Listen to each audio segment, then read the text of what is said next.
Good morning, friends. Looks like my webcam's off. I'm not going to worry about that. Not going to worry about that at all.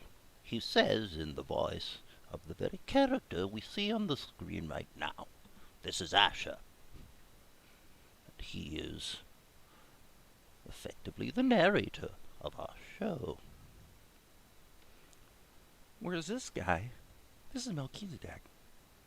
And he kind of sounds like me, actually.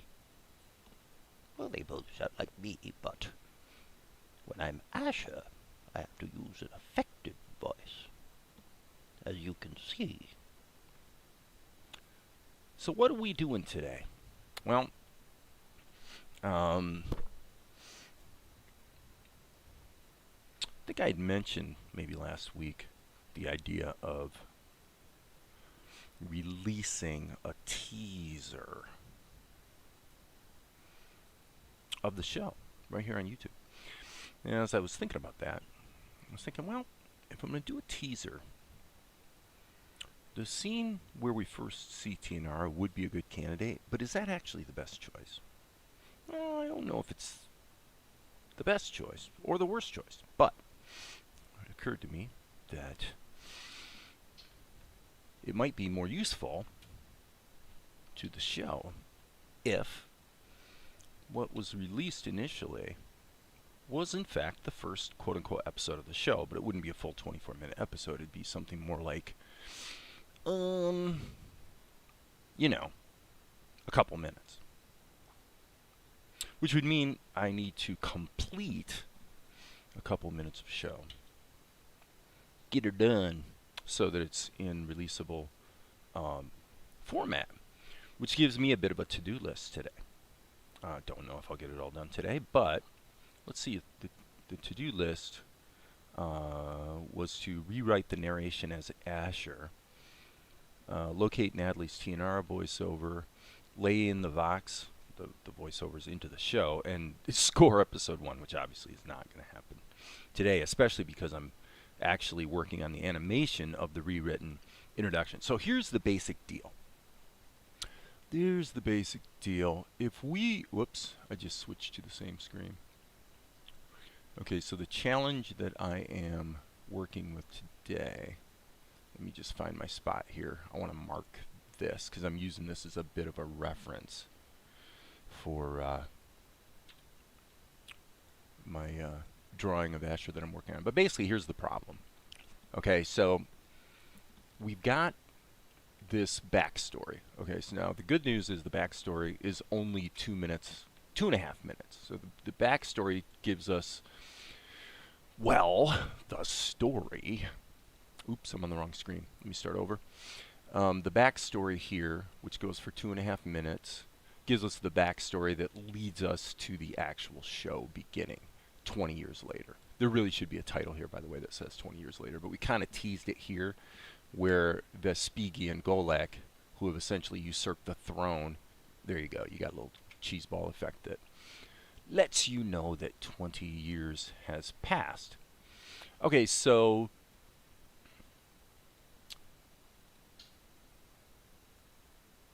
what's the problem? Well, the problem is that we're making the audience wait 2.5 minutes to actually really get acquainted with the main character. I don't like that. I'm like, okay, this is no good. Especially if we're going to release this as a teaser. If we're going to basically let the backstory be a teaser, then we need to inject some comedy and connection with our characters into this first segment. This is not a problem. This is just a storytelling challenge, which has a pretty obvious solution, at least from where I sit. And the idea is that after we see the show intro, which is what we see, like if you go to my YouTube channel, like right now, I don't know if it shows when I'm live streaming, but if I wasn't live streaming, then you'd see the Salt and Light intro segment. Okay, so just envision this, which is what I'm doing. I'm visualizing that. I'm going, okay, I watched this 1 minute show intro. It's pretty cool. Everything goes to black and the episode begins.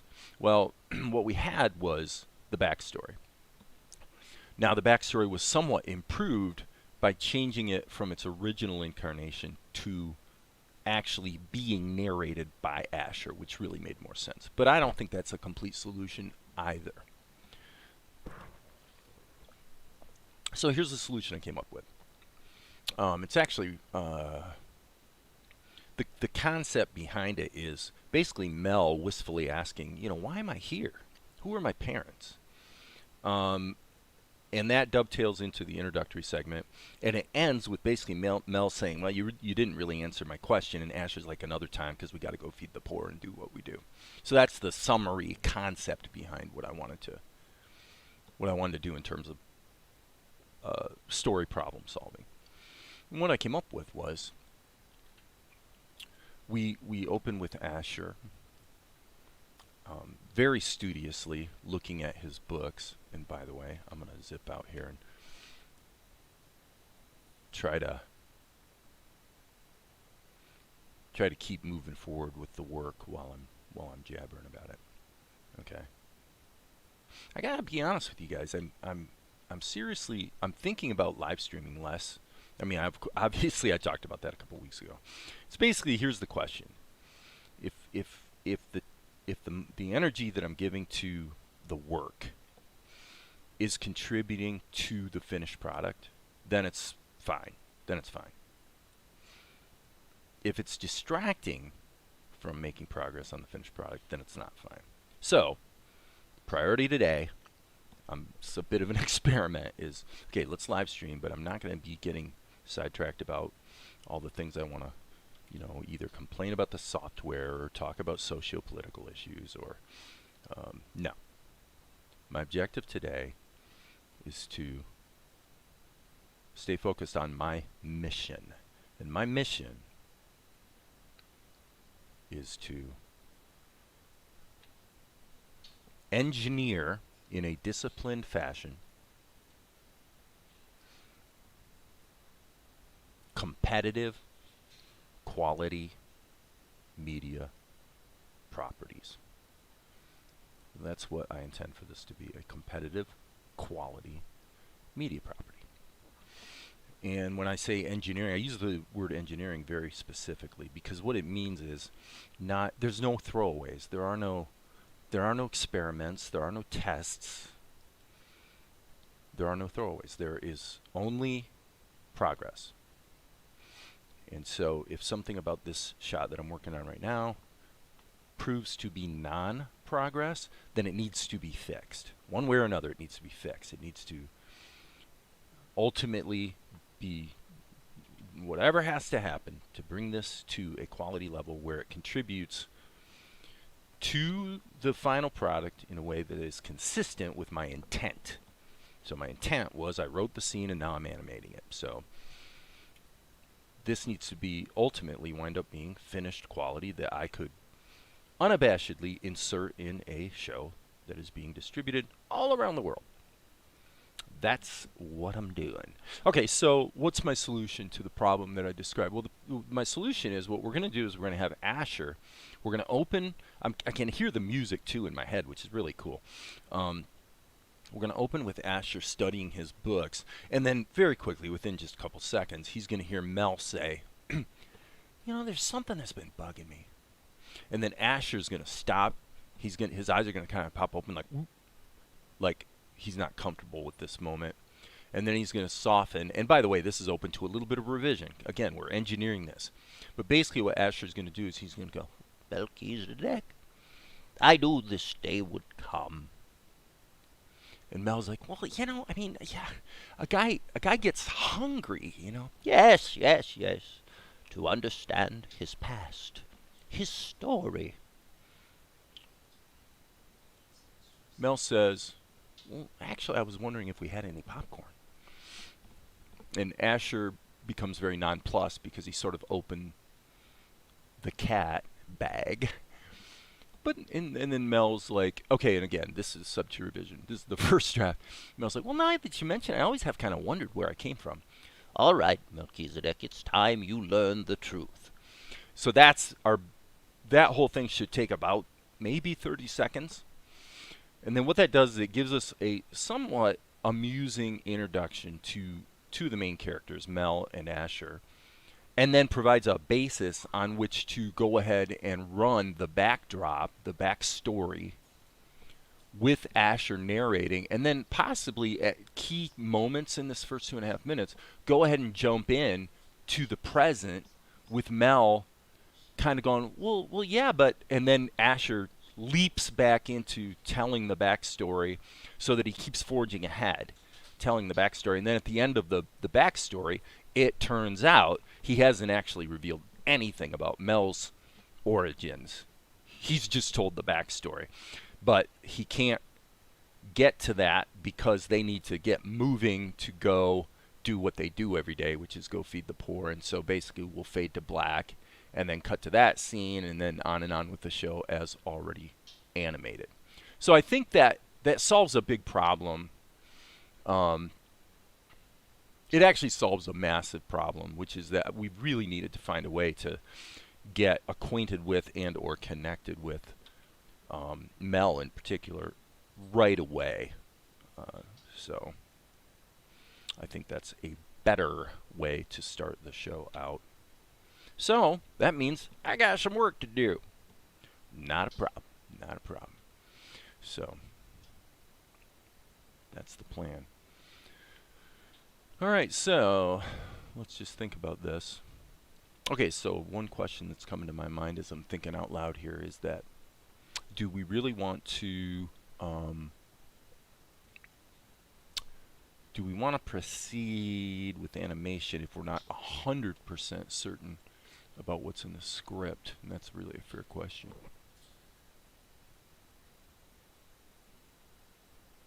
Here's what the actual script shows. So Asher studies studiously. That was redundant on purpose. Eyes darting across the pages of his book. You know, there's something I've been wondering about, and then Asher's eyes pop open. Something that's been bugging me. I'm just gonna put Asher reaction and leave that to the animation step. I would call it uncertainty that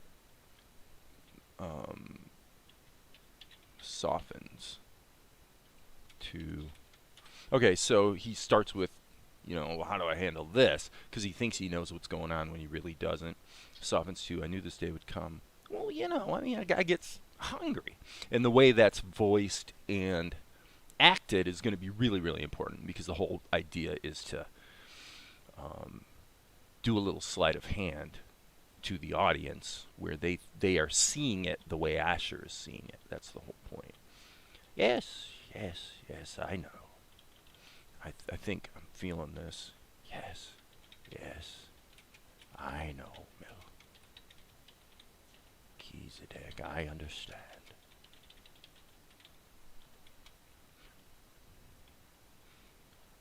To understand your past.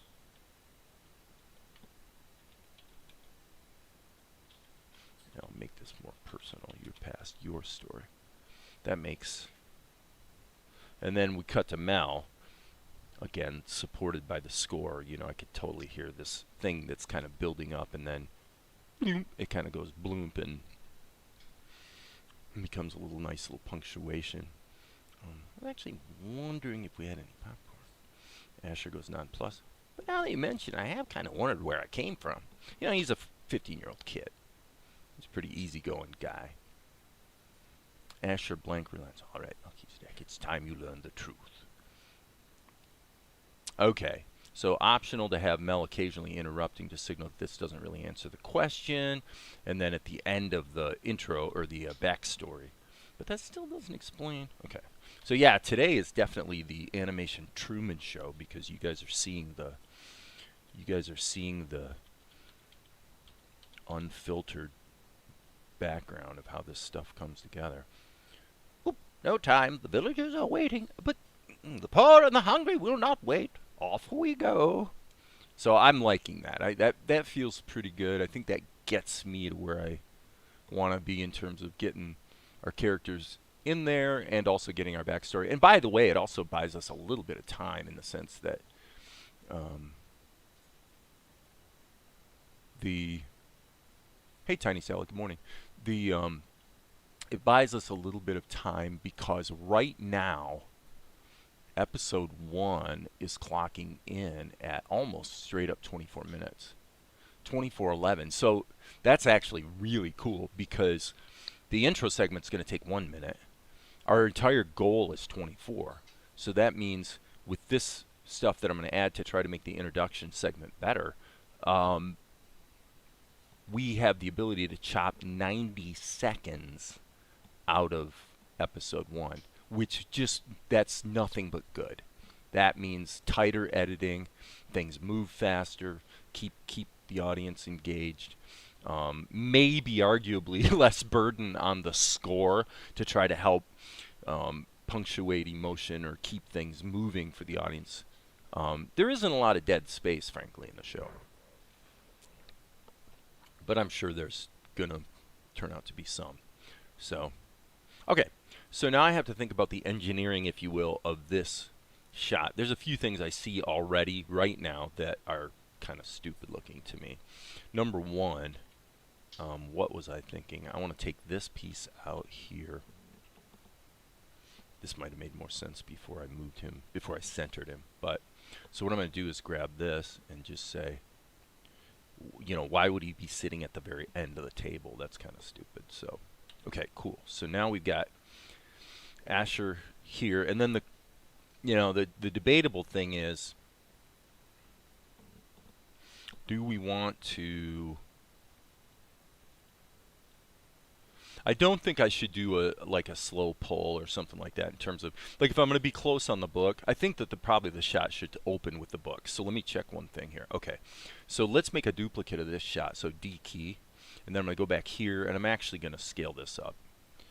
So what I'm doing in essence is creating an animatic or essentially a storyboard. I don't want to be moving the camera a bunch. What I want to do is just,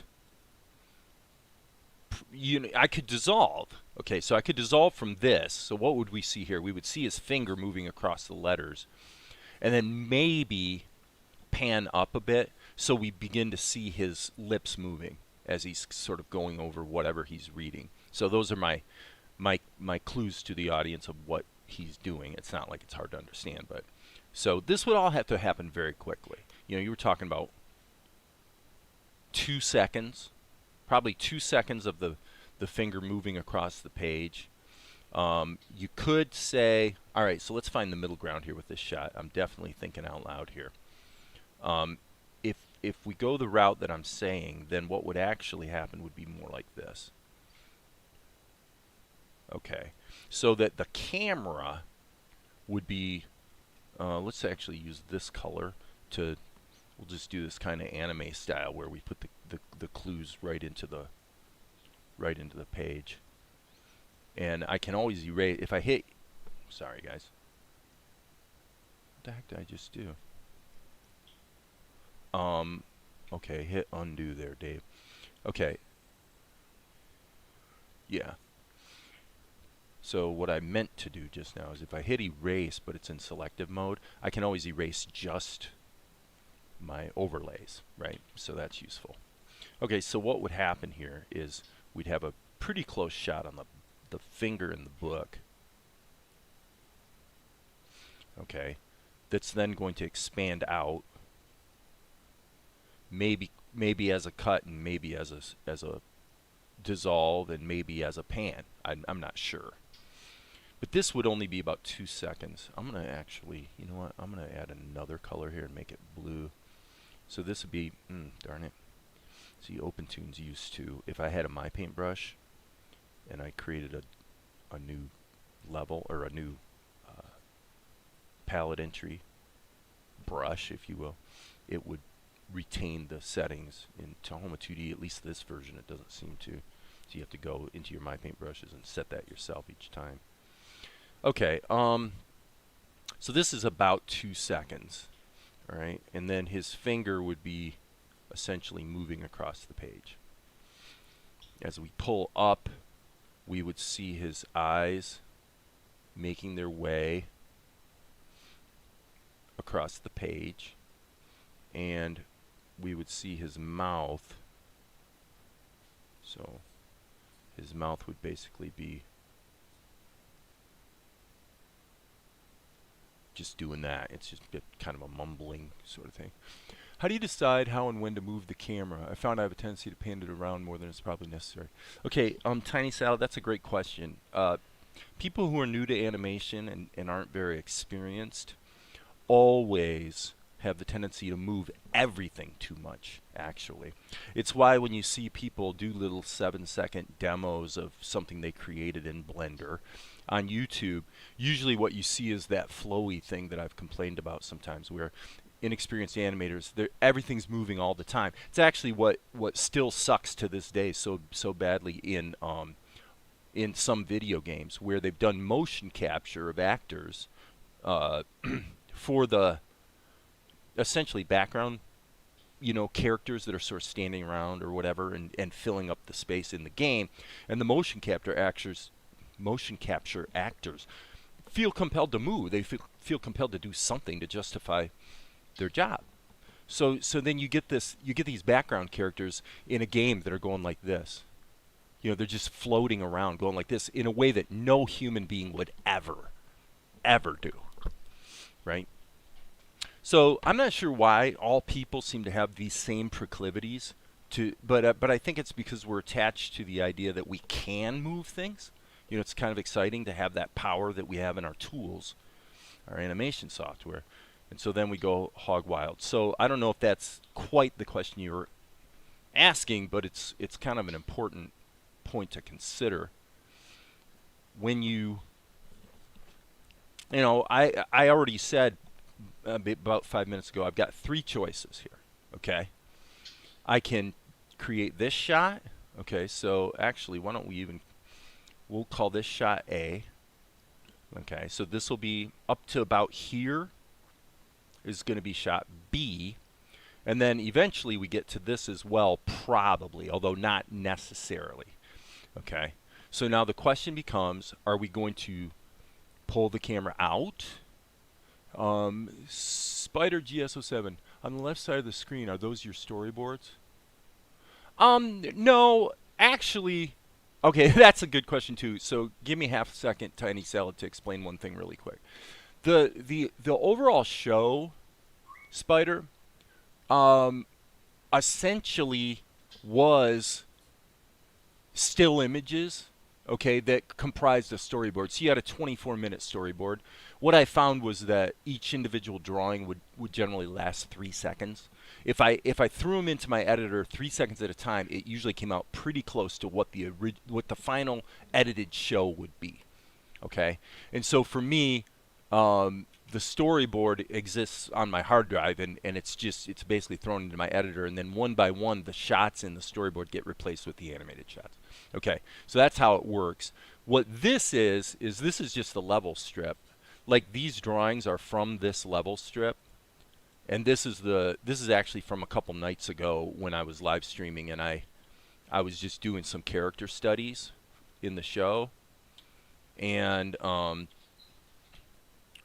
when I started working today, I decided to just build on those character studies, mainly because some of these poses, like this one, especially with Mel, fit really well into the shot I'm working on. So I'm like, okay, I'll just use this level strip and continue forward. Which, by the way, reminds me, I probably should resave this. And this introduces another question/problem, which is that we're adding stuff to the show that precedes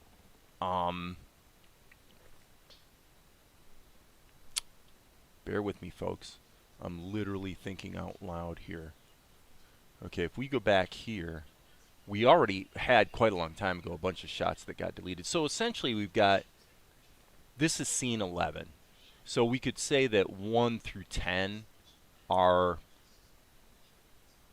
the kind of the stuff I'm working on now. And then if we had an insertion point here where maybe Mel jumps in and makes a comment in the present over top of Asher's flashback that he's given the backstory, then at that point it might become shot number 38B.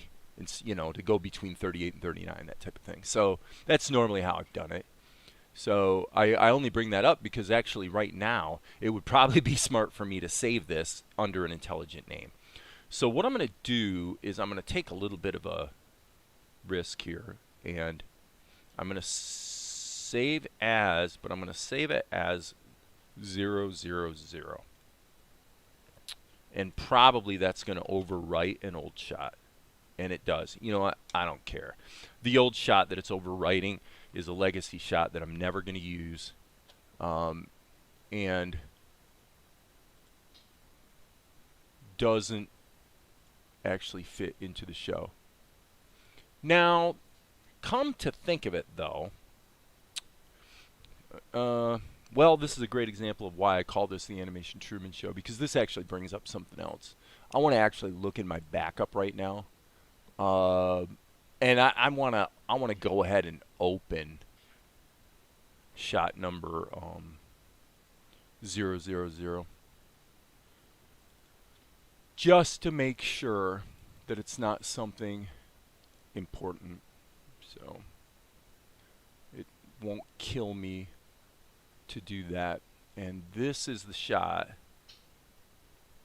This is being pulled in from the backup, so I'll load this and see what it is. And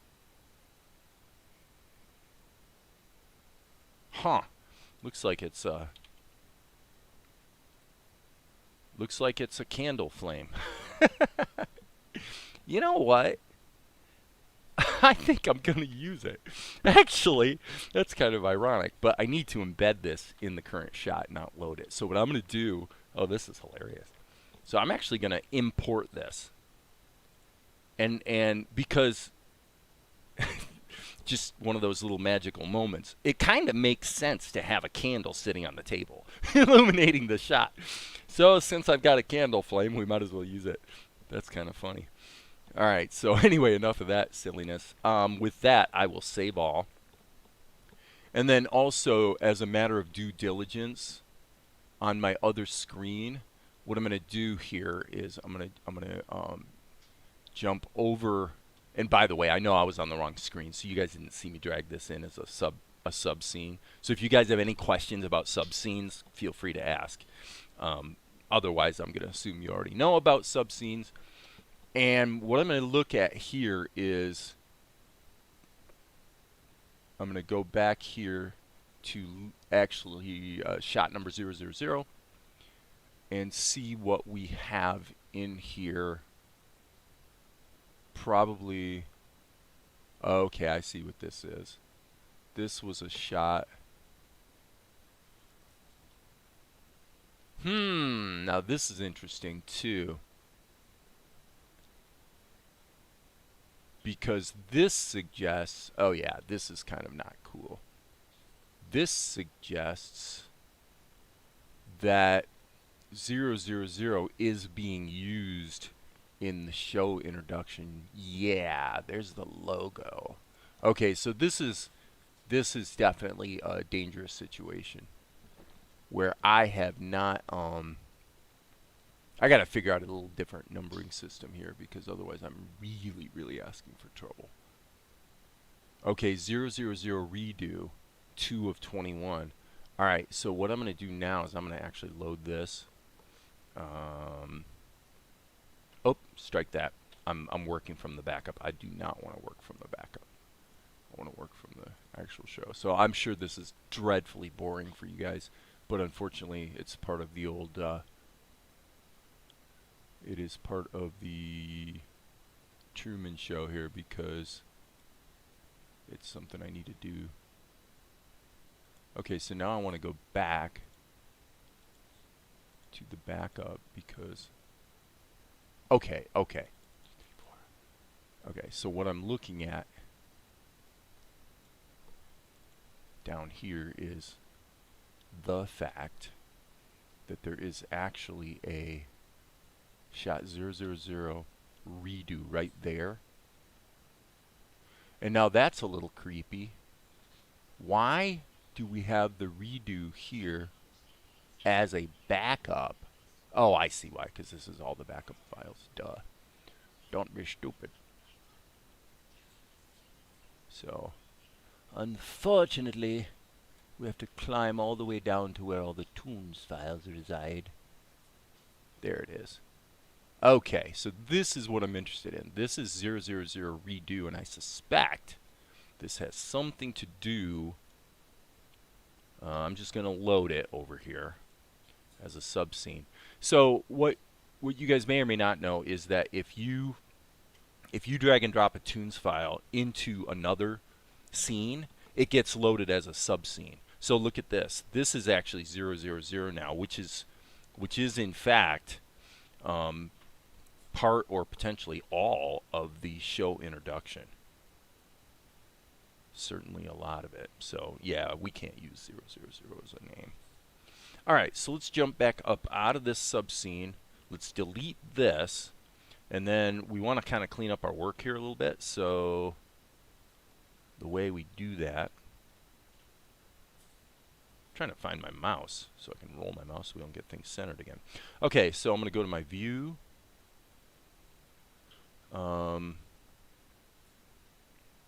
I'm sorry, panels, scene cast, and I want to remove all unused levels.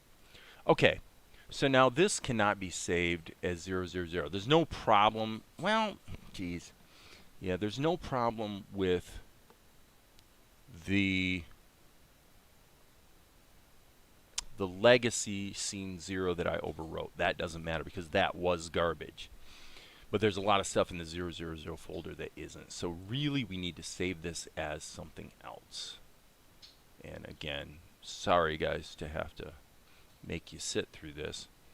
But let me think about this for half a second. Well, alphabetically, if we just add a 0, so there's 4 zeros, that would precede 000. So let's do that. So we're going to go a 4-digit for this new introduction stuff. We're just going to go with 4 digits on our file names, and that should solve our problem.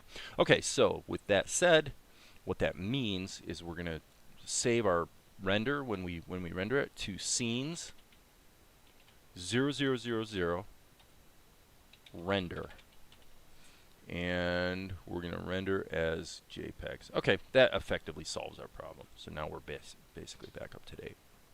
Okay. Rafa Animations, hi, how are you today? I'm fine, thank you. Or Rafa Animations YT, which I assume stands for YouTube. Okay, so now we've covered what we're going to do. This level that has the candle flame, we're just going to mute that. There's no reason to show that. Okay, so now this is fairly long-winded, but while I'm here and thinking about it, let me get back to Tiny Salad's original question. How do you decide when to move the camera? When you think about editing, I think the point is if you're going to do it purposefully where there's a reason to. For this shot, maybe. Okay, why? What do I mean by that? Well, let's just say, let me look at what this is. Okay, this can be deleted, by the way. This level... This is our character studies we did the other day. Yeah, this level can be deleted. And what I'm going to do is I'm going to way extend this, like down to 60 frames. So we'll look at what we might do with the camera. Okay, so one of the considerations is what's more work, actually. Now that's not the biggest consideration, but it is a consideration. Fiddling around with animating the camera and dissolves can wind up being more of a hassle than just doing a cut. If a cut lets you tell the story clearly, then do a cut. This is a weird case where maybe not doing a cut makes more sense, because what we're doing here is this is the first shot in the show. So it's going to be fading up from black.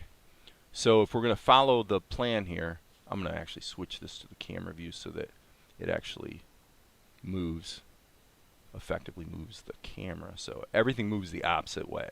When I drag down, the scene goes up. So it's a little difficult to manage, frankly. But what would happen, okay, is you probably you dissolve in from black, typically over about 1 second, and we're at 8 frames a second. So let's just say we're going to give 2 seconds to finding our framing. Okay, so this is the show opens, and then the question becomes: are we going to go ahead and show Asher? As I'm watching it, I feel like I probably should. So with that, I'm going to go ahead and leave that key in there. So let's just say I have to play this back and just feel it. Okay, so probably about there. Yeah, okay. Around 42, we probably should have gotten to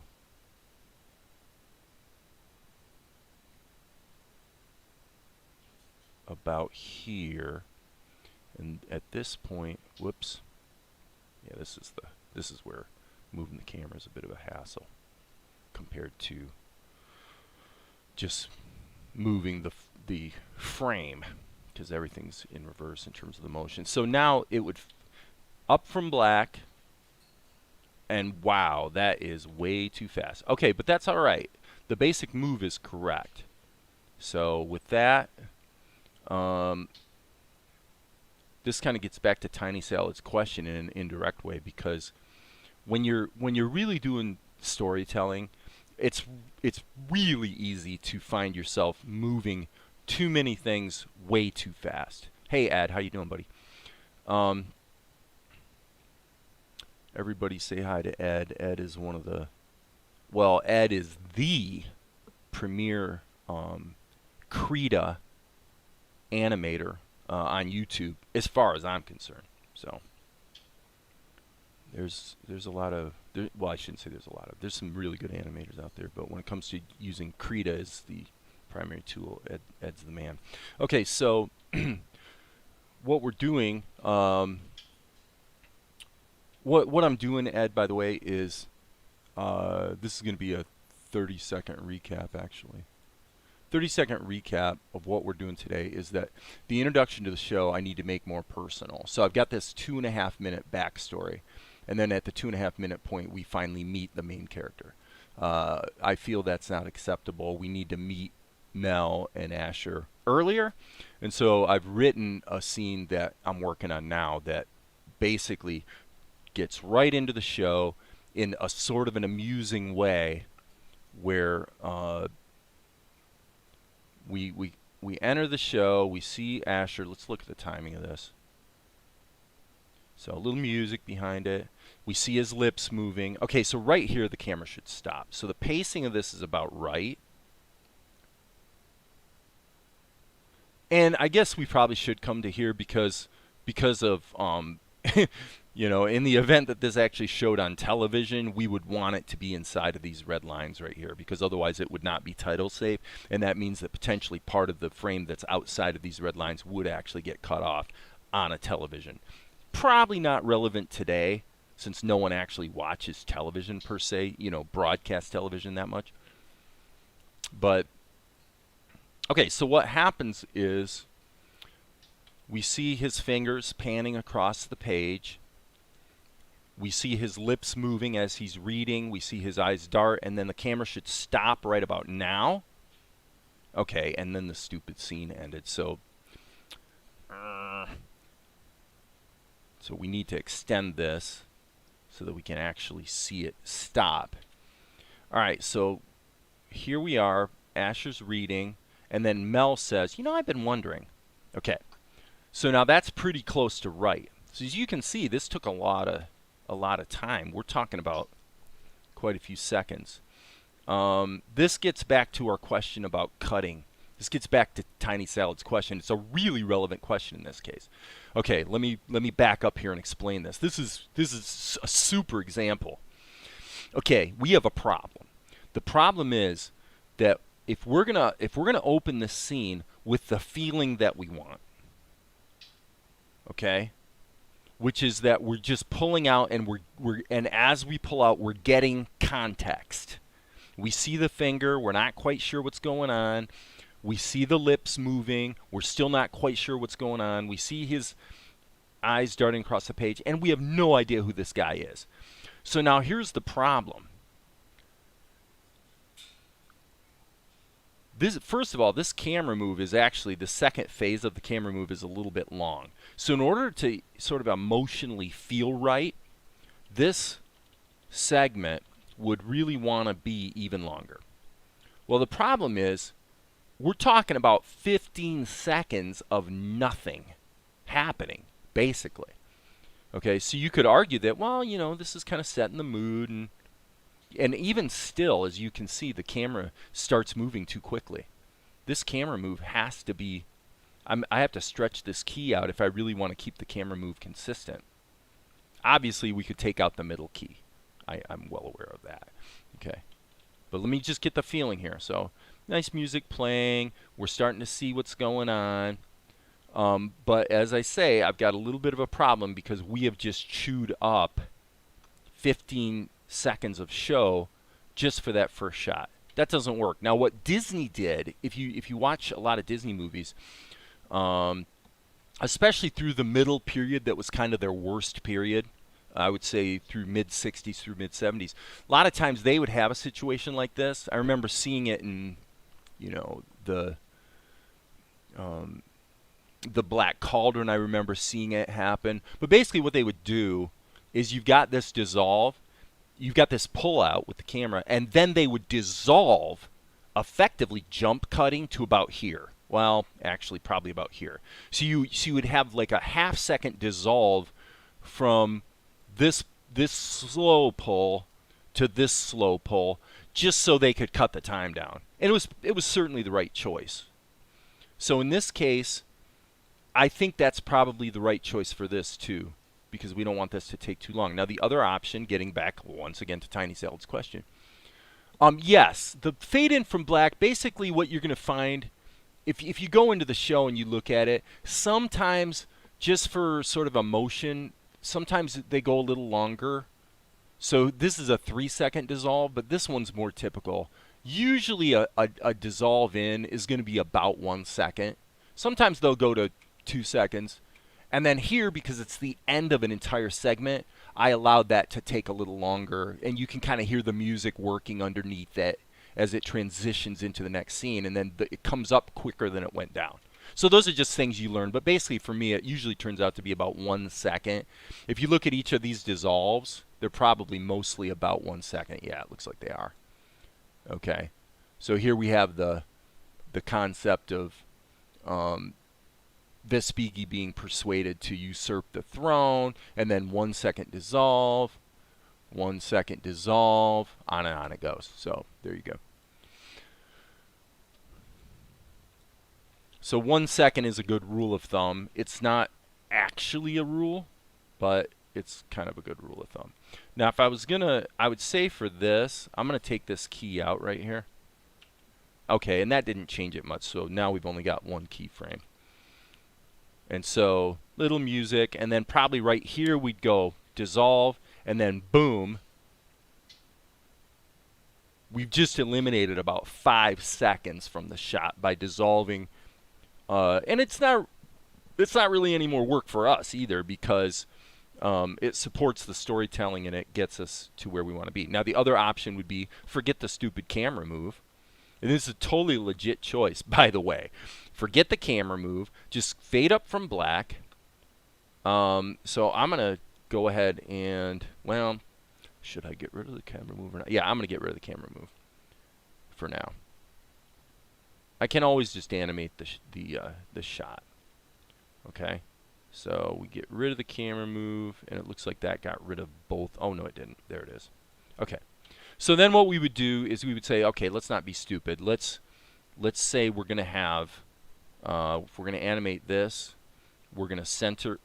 Okay, stop. This is one of the stupid bugs in Tahoma. Okay, once the header here is selected, it's like it won't let go. So you have to specifically select the header, otherwise you'll find yourself animating the camera again when you didn't mean to. But anyway, so I'm going to center this and just scale the darn thing instead of doing a camera move. This is way more straightforward because it everything moves and scales the way you would expect it to. So what we would have is we'd have this, and la da da da da da, little music to get us into the show, and then boom, right there we would literally cut to, let's just do it this way. I'm just going to take this whole sequence to make it simple for illustrative purposes. I'm just going to move this over here so that I can then animate this. I can scale this down to here. And so now what you would see is 1, 2, 3, 1, 2, 3. That's it. So now you've taken what, in order to feel right, really took about 15 seconds with a camera move. And we just said, no, we're just going to do cuts.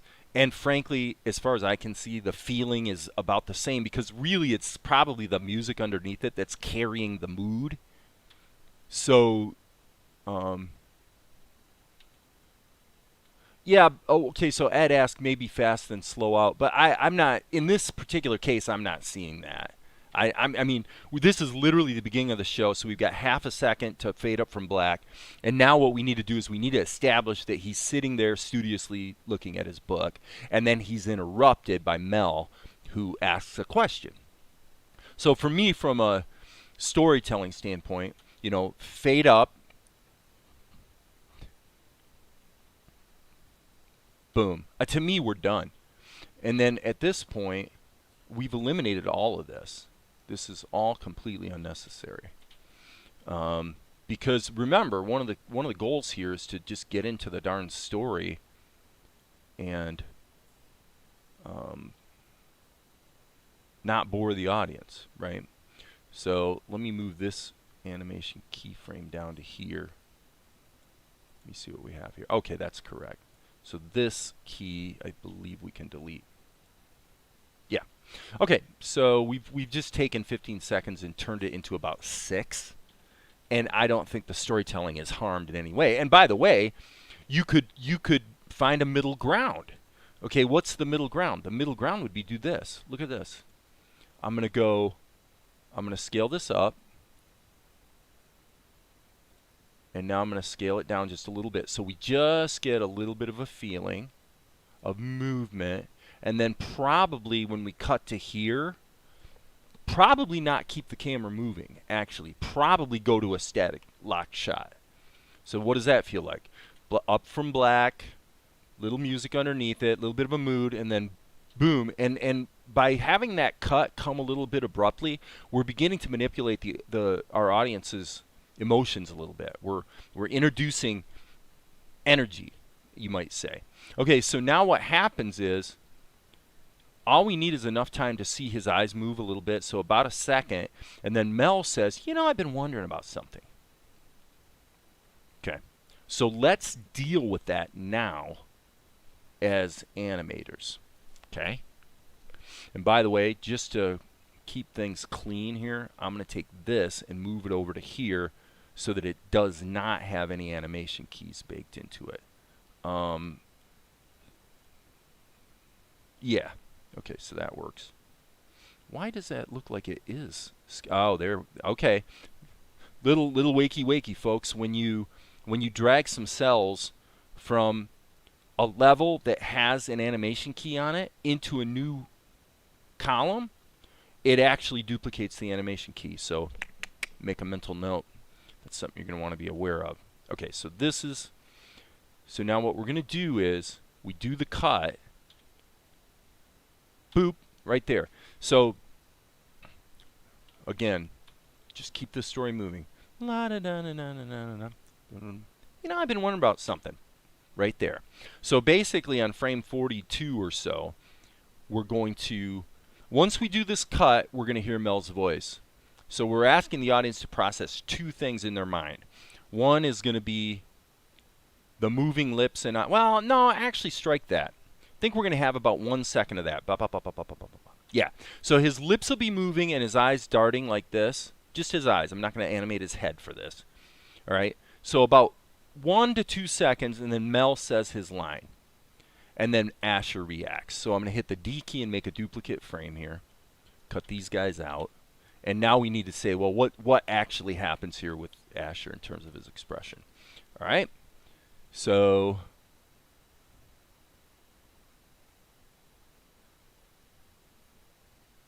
we don't need to it'll actually be more amusing, in my opinion, if we don't move his head. Again, this kind of gets back to what I was saying in my initial answer to Tiny Salad. You don't have to go moving everything all over the place. And oftentimes it does more harm than good anyway. So what I'm saying is, when you're going for that deadpan or understated type of humor, I would say in this case, I'm gonna draw over top of this like so. And I'll show you what I'm talking about here. Okay, so now I've just corrected his eyebrows. All right, so I can hit the eraser and go ahead and take this eyebrow out. And I'm gonna go ahead and take his eye out too.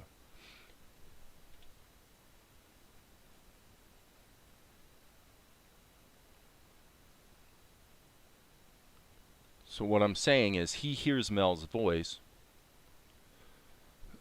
Excuse me. And I didn't do that very well. I moved this eye up too high in his face. So let me just... Okay, yeah, I mean, it's still too high. I'd rather have the distance be between the eye and the...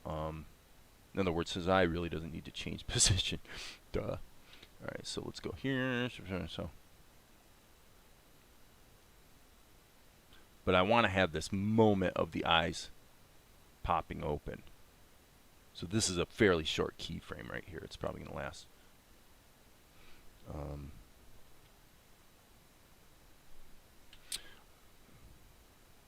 The idea would be that when his eyes pop open, he's looking straight ahead. His eyes aren't going to pop open and he's already looking over at Mel. So this is a moment of recognition. Like something startled him in a way. And I don't like this. I think this was kind of the wrong choice.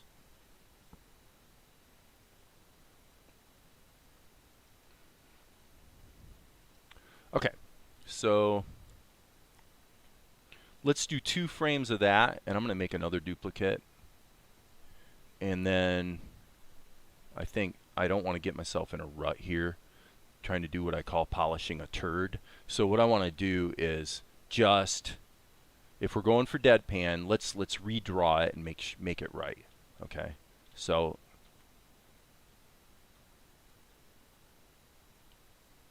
yeah, I think the expression we want is going to be, what we basically want is something like this. It's the idea that, oh geez, here it comes. Here's what I have to deal with, kind of thing. Okay, that's the feeling. All right, so now for the moment, I'm actually going to move this down here so that everything slides down so everything ripple edits. Makes my job a little easier. You can also hit Alt down arrow, by the way. Okay. Alt down arrow is another way to do that, because it basically ripples the whole X sheet. Okay, so Ed, hey Amar, and Ed says peace. Okay, so yeah, I like that. I like that. Okay, so now we got to finish drawing Asher, obviously, but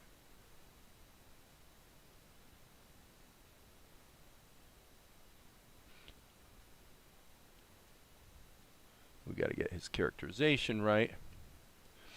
Okay, so again, let's just review.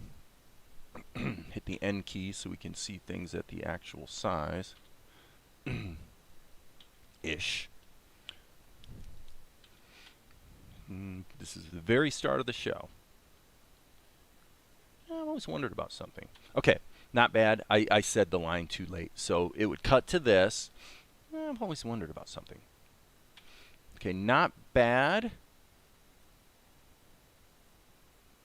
I don't like this expression. I don't think I drew it particularly well. This is something I've been learning over and over and over. Just redraw it. I've gotten myself into more shots that wind up having to be redone, and if you really think about the reason why, it had to do with taking one drawing that was kind of correct and then trying to modify it into something, some sort of tween or whatever, and it's like it doesn't work. So now, to be accurate here, I think the timing is wrong as well. So just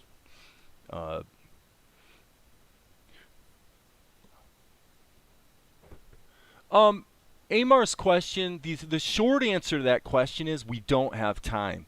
I mean, just a moment ago, I think before you showed up, that's right.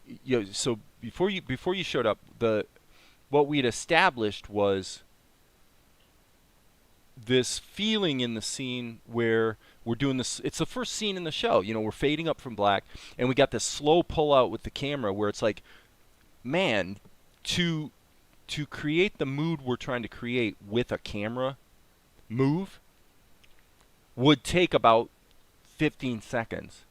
And I just don't want to waste 15 seconds of show right out of the gate.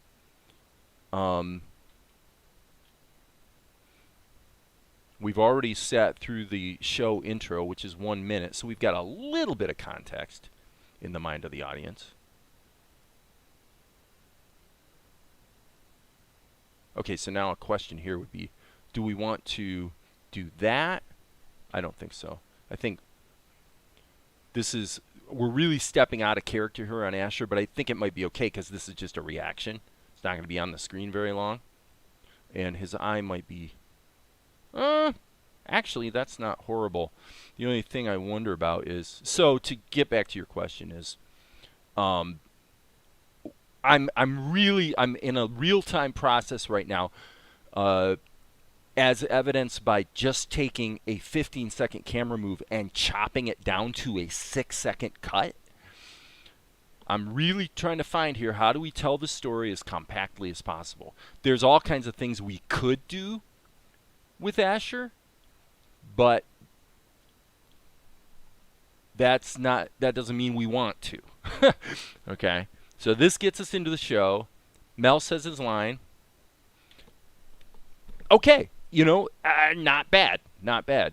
Obviously, we're going to animate his hand going like this across the page. When we pull out here, we will also see his eyes darting back and forth as he's doing his studying. And we'll add the little candle that's lighting the scene at the table. But as soon as, because we want to get, we've seen Asher. Let's get to Mel now, right? Is kind of what's going on. So, I've always wondered about something. Okay, so this does not last long enough. I'm thinking, I guess we'll give it 1 second and see if that's too much. Boop. I like that. Okay, so now remember, one of the things that I think will help us here, being as we're dealing with 8 frames per second animation, and we are trying to make it dense and compact, is the score is going to help us. I mean, obviously, when his eyes pop open, that's going to be punctuated with some, probably some pizzicato, or maybe even a little bit of Celestia or something like that. It's giving us the boom. So I'm not planning to Mickey Mouse the whole show, but I certainly think that we have the ability to use the score intelligently to support what we're trying to do, and on the one hand sort of provide more information, and on the other hand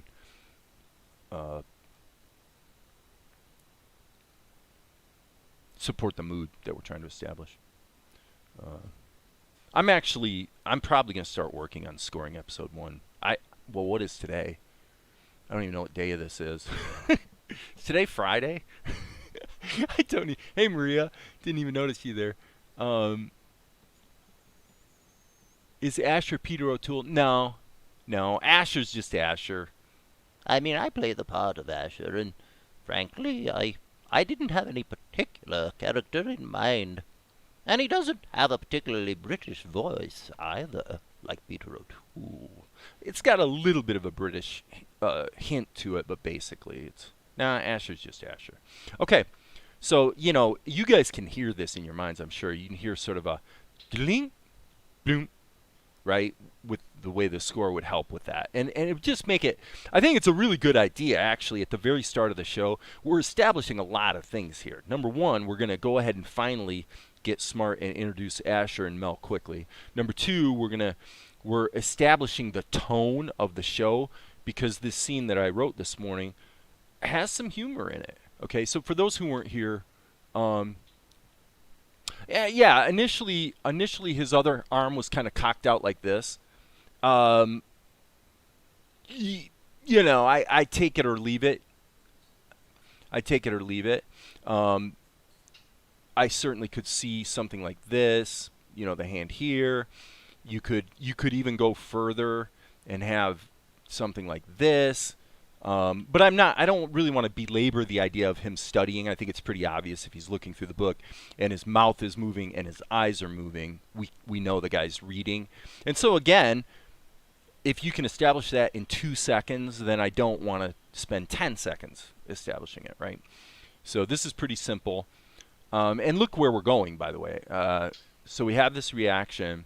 And when we get down here, we're going to be getting to this shot with Mel, where Mel is looking off wistfully, and this is when he says his line, I kind of always wondered something.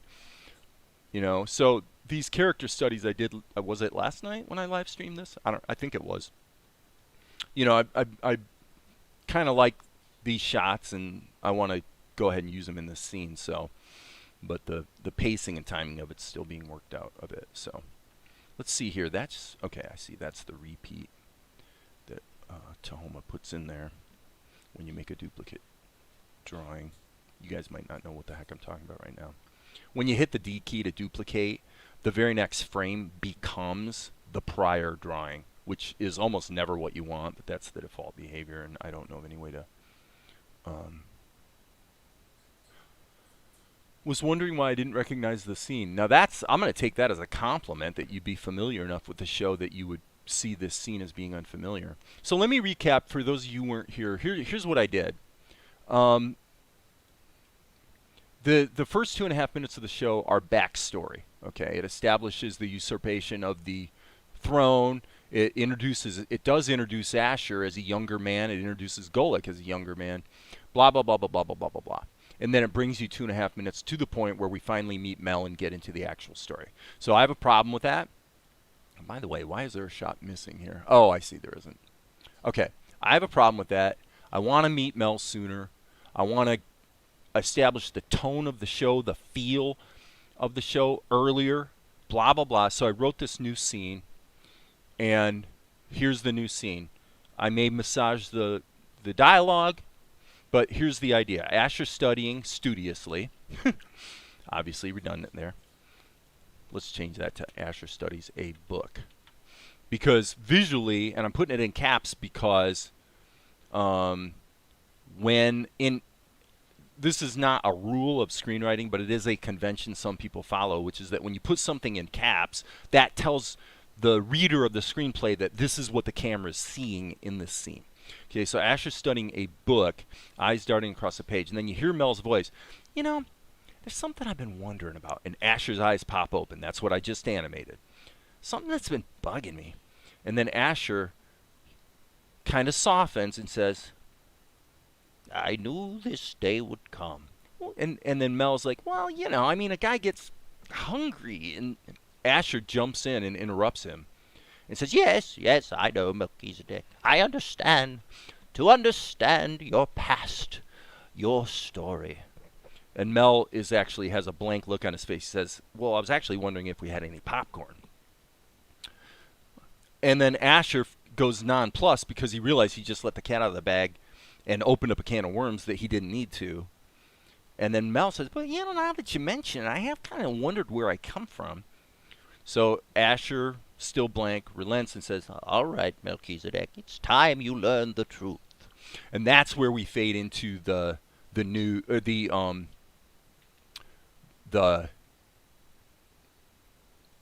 backstory 2.5 minute sequence, which will probably get cut down a little bit. Okay, I hope that makes sense. Yes, I'm Amar, the short answer is this. I use OpenOffice, and I have a set of styles here that are that adhere to Hollywood convention, and then I have these mapped through tools. I believe it would be tools options. No, I'm sorry. Through tools,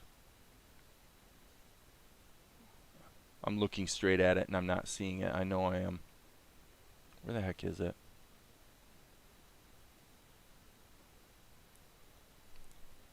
Yes, here we go. Tools customize, keyboard. I have basically control 1, control 2, control 3, etc.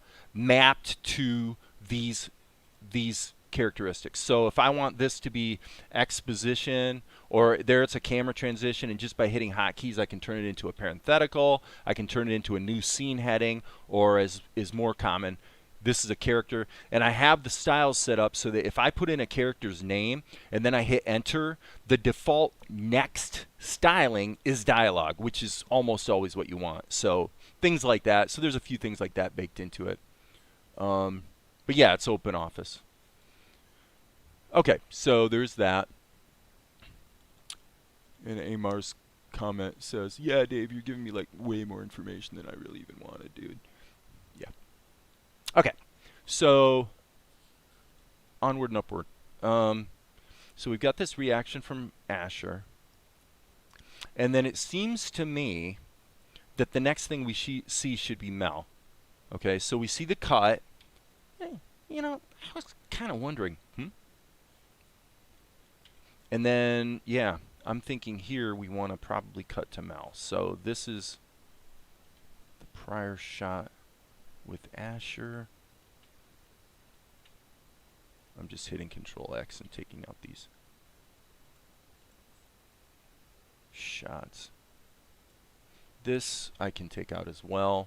It's still in the level strip, so I can always drag it back in anywhere I want. But yeah, so this brings me finally to kind of where I started today. Right on. Yeah, and Amar, if you want, I mean, I can send you my template. What I found with Word is that, or I'm sorry, with OpenOffice, is that what you want to do is set up the template and the macros and everything into a screenplay that has just like one page that uses every one of the styles. Because even if you save it as a template, it doesn't always work perfectly in terms of being able to use that template formatting in another document. So what you wind up doing is loading that little template with just one page of example dialogue on it, and then immediately begin, save it under a new name and begin writing your story or whatever.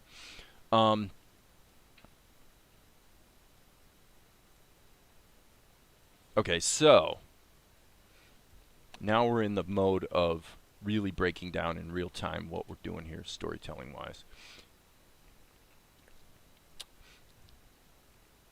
There's so many choices you could make. I mean, when Mel says, I've been wondering, we could actually cut to this shot, but now we're just introducing too much jumping around, I think.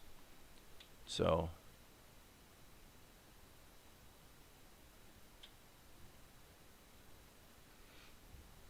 but it's a legitimate choice. Again, we're only 3 seconds into the show here. Let me just play with this. And initially, I had this shot, which is wider, where we see both of them in the shot.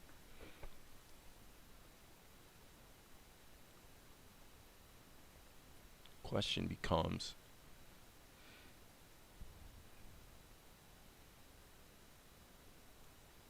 do we actually cut to the wide shot before we see this reaction on Asher's part? Well, there's a case to be made for that. What are we going to lose? What we're going to lose is if we go real wide, and we don't have the intermediate medium shot, then we're going to lose pretty much the ability to see clearly that his lips and eyes are moving. So there's that.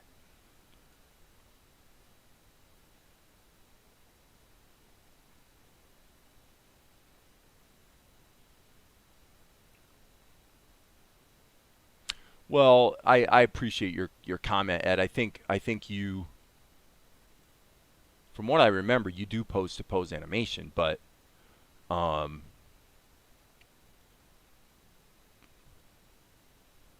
but you do a lot of straight ahead animation, and so I would assume you're kind of finding the timing as you go, by sketching those sort of very rough character sketches. And this comes back to stuff we've talked about here on the live stream in the last couple of weeks. It's come up here and there. I mentioned it yesterday, is that under the topic of mastery, here I do this live stream 2 days ago about being able to master anything in 2 to 8 years, and I firmly believe you can. And the caveat being that there is no other way. But I actually wanted to clarify yesterday, I am not trying to become a master animator. I'm trying to become a master storyteller, where animation happens to be the medium that I'm using to tell stories at this point in my life. So for that reason, for me, the storyboard is non-optional, because I have to be able to look, I want to see what my show or my movie is going to be. Now with live action movies, I haven't used storyboards. I have not used storyboards or animatics in live action. But what I do is what I call a cut list. Like, before I shoot something, I've got a document separate from the script that actually is a literal list of every cut. Like, I know if this is going to be a medium shot, close up, wide, pan, steady cam, whatever. I always do a cut list. It's one of the reasons why I'm able to get 30, 40 setups a day. We could get, I remember when we were shooting Healed by Grace, one of my actors who was from Chicago, where Amar's from actually, was freaked out by the fact that he had never been on a set where they got 40 shots in one day. He had never experienced that. He couldn't believe it, how fast we were able to work. And it was just because there was a plan. Because I'm like, if I'm paying out, I would pay these guys basically $20 an hour. And once you got half a dozen actors on the set, now I'm paying, $120 an hour. I want to move fast. I want to be efficient, because every minute we waste is taking money out of my pocket, right? And plus, it's more fun for the actors too when you keep things moving. So anyway, the solution with animation obviously is just to do a storyboard. And so when I do a storyboard, I'm thinking about 20 minutes of show, not 20 seconds, right? So this process here is a little more laborious, because I have to actually think about moment by moment, what am I really doing here from a storytelling standpoint? It could be argued that in my script, I haven't done quite as good a job as I should, because probably when I go back and look at the script here in OpenOffice, maybe it would be more useful to go ahead and indicate what the camera shots are going to be. In other words, the more you visualize ahead of time and have a very clear idea and plan in your mind of what you intend to do before you ever sit down at the computer, the better your results will probably be. I've said this before, when I've taken shots here in the show and I've actually broken them down on a single piece of paper, sort of indicate the timings and the poses and things like that, two really, really, really interesting things happen. Number one is I've been freaked out how the shot comes out looking just like the plan, even though I might have made the plan, forgot about it, and started working on the shot 2 weeks later, and I forgot I even blocked it in on paper. So there's something about that process that's really useful. And then the other thing is you just wind up with a more predictable result. So anyway, I digress. Let me go back here and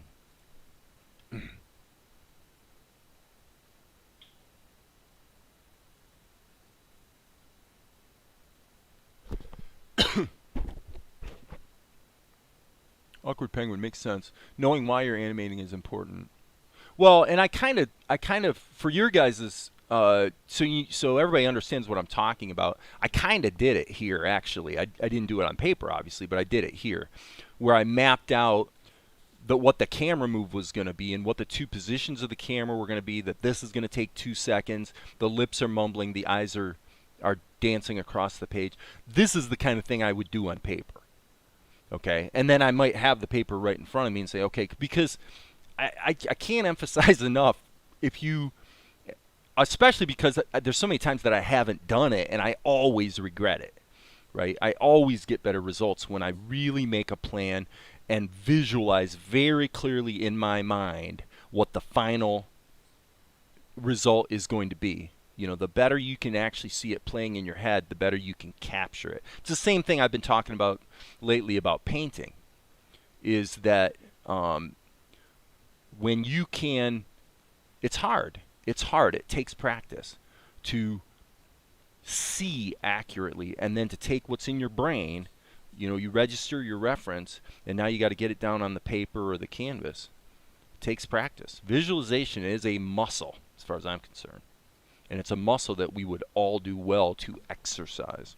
Anyway, okay, so we got Mel's, that's right. The plan is the plan. If you're going to deviate from the plan, do it for a reason.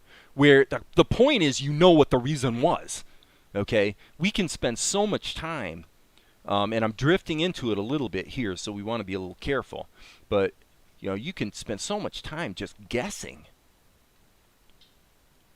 And one of the keys is we want to catch the errors as early as possible. In other words, when I'm working on a painting, you know, I kind of showed these. This was interesting. Some of you guys have seen this, but if I jump over here and look at this painting I did, this painting changed so much. Like, it was so wrong. I had to go back and repaint and erase. I had to move his nose. I mean, it was brutal. It was brutal. But I was determined to be sensitive to when something was going sideways and fix it. Like now. Not rationalize it away, which I've done. Sorry, I didn't mean to do that. Which I've done so many times in animation. You know, just try to explain away something that you know isn't up to scratch. And I've done it so many times because I'm in a hurry. I'm trying to get to a result quick, and I'm focusing more on speed than quality. And what happens is I wind up with a shot that's okay, but 3 months later, I wind up knowing I want to redo it. So what the hell did I gain by doing something that I'm going to just have to wind up redoing later? It's stupid. And I say that emphatically because I've done it as much as anybody. Okay. So this is all useless for the current purpose. Okay. All I know is Mel's got this line.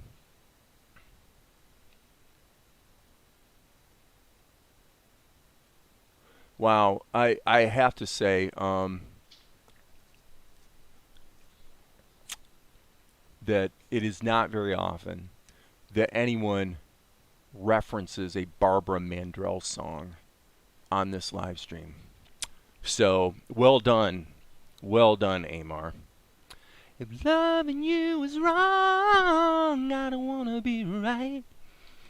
I don't want to be right. You know, that song is so rank too. I mean, if you're the kind of person who, you know, has a problem with infidelity, that song like totally glamorizes. Am I wrong to give my love to a married man? Am I wrong to try to hang on to the best thing I ever had? Right? If loving you is wrong, I don't want to be right. Yeah. Definitely glamorizing infidelity. Do you need a video card for Opentoonz to work? No. Nope. Okay. So enough crapping around here, Dave. What are we doing? Mel says,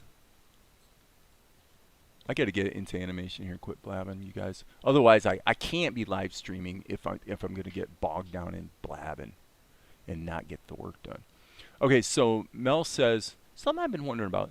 Okay, so here when we go to this, okay, here we go. Mel's going to say something that's been bugging me. I don't think that I need to do anything more with this shot other than size it. So what I'm going to do, I'm going to leave these sketches in here. But what we're going to do is, as a storytelling device, we're going to go ahead and cut to a close-up of Mel, and then we'll cut back to the wider shot that folds both of them into the shot. I think that'll work pretty well. Obviously, we've got a little bit of a hiccup here with that line that somehow magically made its way into our shot. Okay, so this works. We have Asher's reaction, and then we cut to Mel. Obviously, for the audience's purposes, they know that they're in the same room. Okay, but what we could do, let me just play with this. What we could do is let's go ahead and kind of follow the rule of thirds here. We'll center his eyes and then move him to the right third. And then, does this perspective work or not? That's the question. It probably doesn't, but let's find out. Control C. I'm pretty sure this doesn't work. All right, S key, Control V. Let's move this over here. Shift key. Yeah, clearly it does not work. Actually, strike that. Maybe it does work. Let's see if we can find a balance here. So if we went from this to this, I mean, if anybody has a real problem with the direction I'm going here, speak up, because I don't mind having some objective eyes, you know, with an opinion on this. I don't consider myself amazingly great at composition, but actually this, I think, will work. I think this kind of works pretty well, actually. Okay, so I'm not seeing this. Oh, Luther. Okay, there's Luther Vandross and there's James Ingram. I'm not sure about any Luther Ingram. Is there a Luther Ingram? I didn't know that Barbara Mandrell's song was a remake. So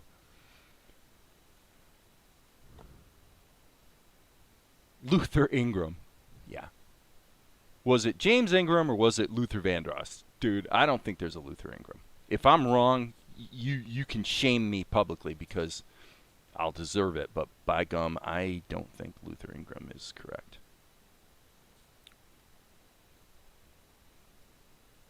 Okay. So I'm not going to animate his mouth now. That would be kind of stupid. Let's just look at the timing here.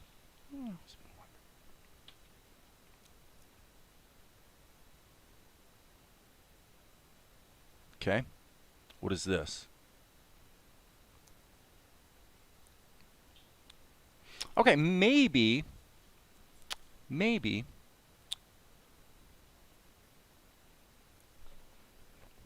Let me scale this up and see. I'm curious about this. Let's move this off screen. Let's grab this and just see if, whoops, that was not supposed to happen. I'm curious if this, oh, come on, really? Criminy. I hate when Tahoma doesn't catch hotkeys. Man, that happens often. It's one of the truly most egregious shortcomings of the program for me is, I talked about it a couple weeks ago, where you press a hotkey and it just doesn't register. It doesn't happen a ton, but it happens enough to be annoying. Okay, so here, okay, we'll take this, get rid of it, take this, just smack it in there as a copy. Obviously, in a perfect world, it would probably be in a separate layer, but we'll just put it in there so we can kind of see what we're doing.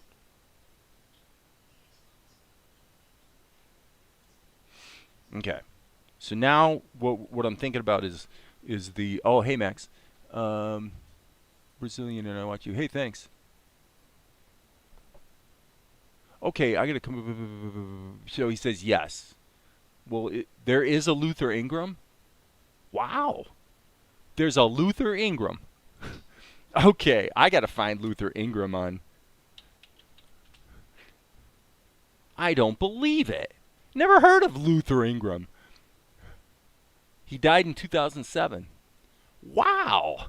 Well, I stand corrected, Amar. Sorry about that.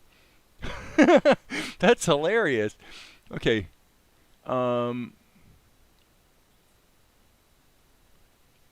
Okay, so shouldn't he be facing the other way? So do you switch focus between characters? Unless he's visually occupied. Okay, so first of all, Tiny Salad, I don't know if you're referring to... I assume you're referring to Mel. And no, he shouldn't be facing the other way. He's not talking to Asher. And yeah, you could argue that the shortcoming here is that we haven't established what Mel's doing. Okay. Granted, we have not established what Mel is actually doing. Darn it. So.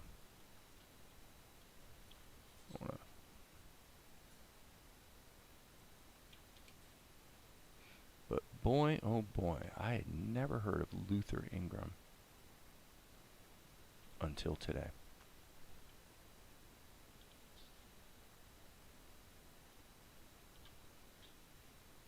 Sorry about that. Little too much jumping around between shots.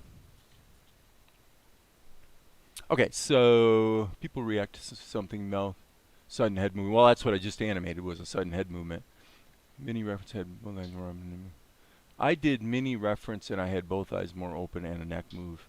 Head leaning it in.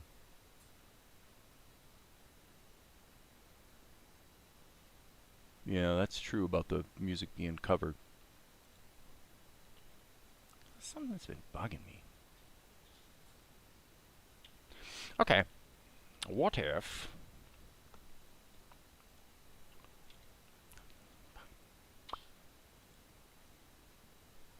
What if... I'm jumping back to the script. I think that for storytelling purposes...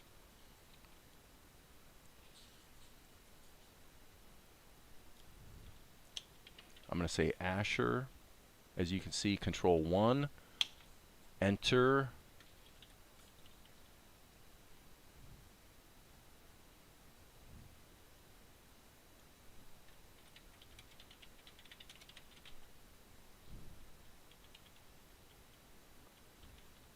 Okay. And then this is going to be cutting back to Asher. Okay. So I added that to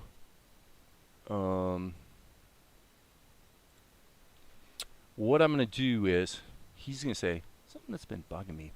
Right there. Right there, we're going to make a duplicate of this shot. And of course here, unfortunately, we have to cut those out. And then fill in empty cells. Okay. Alright, so now what we're going to do is we're just going to add one little moment here.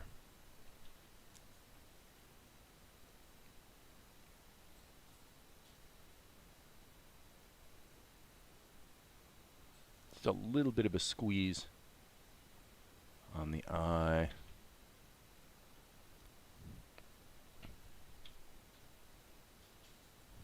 Okay, I think that'll work. Well, it's worth a try, that's for sure. Okay. So let's just play this baby. See what we've got. Oh, come on now. Am I on the right screen? Oh, I am on the right screen. Okay, sorry guys. Thought I was on the wrong screen there for half a second. Okay, so open. You know, there's something that's I've been thinking about. Something that's been bugging me. Okay. Okay, that's not bad. That's not bad. That's not bad. Control C. Now what I'm going to do here is I'm going to grab Asher, get rid of him, hit the S key and paste in the modified version. And he says, sorry, something that's been bugging me. Okay, so we're taking this out. And then Mel turns his head. And then we have to cut back to Asher. This is going to take a little bit of work. First of all, let's just start over. I mean, in terms of drawing, let's go ahead and put in a key. Hello. And then let's put in the, what I'm going to do is I'm going to trace this and then blow it up. So we'll just do a simple, obviously I could cut and paste it in, but I just kind of feel like drawing it out. Boom, boom, boom, boom. And it's going to take me to get the model here. It's going to take me all of like half a second. Okay, boom, boom, boom, boom, boom, boom, boom. Because this is going to be a little bit of an animation challenge that's going to be fun, which is to get Asher's change of expression. So now we're into actual animation mode here in a big, big way. All right, let's turn this off. Yeah, that looks fine. All right, so S key. Now what we're going to do, and this needs to be closer than the other shots. Oh, come on. Okay. I have to zoom way out so that I can basically trick Tahoma into not being silly.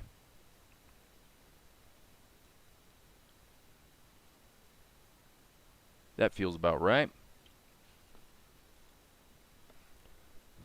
Okay. Now, this first shot of Asher is going to go for at least half a second. And then we're going to deal with the, as I say, softening expression. Okay, so anything going on in the chat? Not really. No one has too much to say at this point, which is probably a good thing. Oops, boom, boom.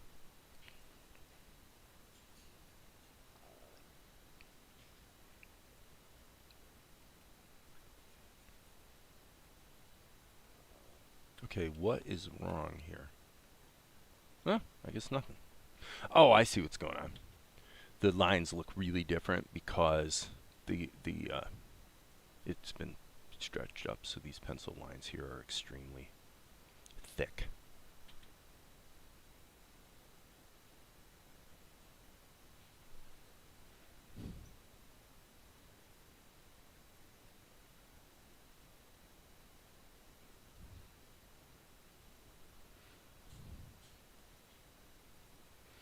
Okay, so clarify the what?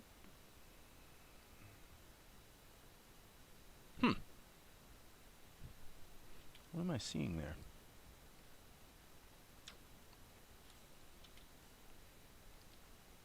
I don't know. That seems a little out of place. And for our purposes, I don't think it belongs in there. Oh, I see what's going on. I see what's going on here. Okay. Let's pause. Let's pause here and make a change. This needs to go over here. I knew there was something going haywire with my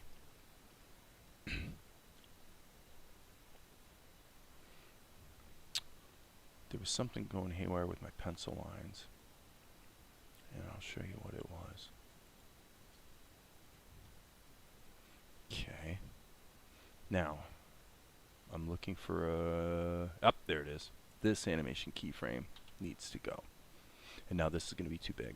Yep. Okay. That explains a lot.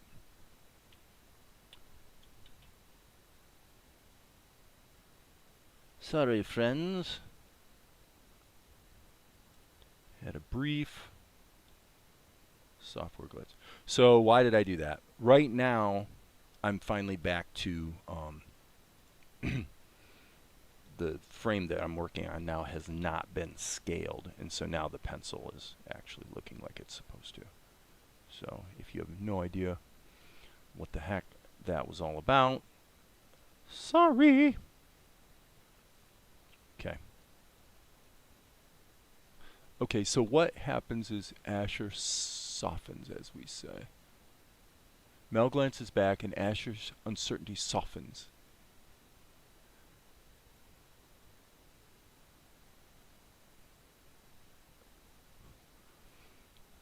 So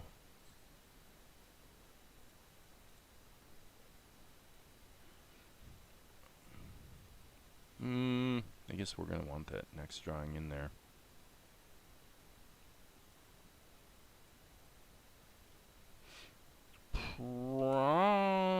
probably, you know what? I'm gonna do the old trace thing. Use the onion skin. I wanna have the feeling of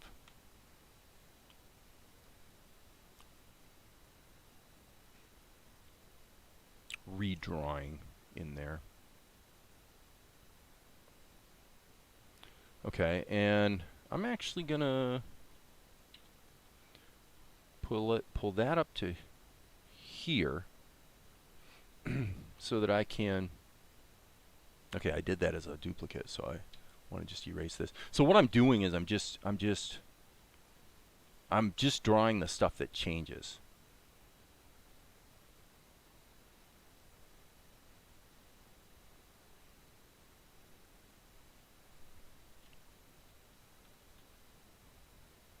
Yeah, I'm just going to draw the stuff that changes and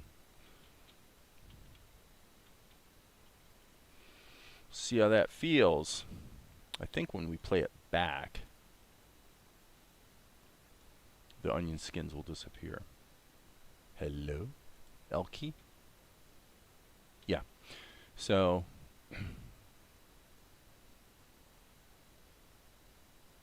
but that is the right idea. And what if, let's pull this back to here. What if here,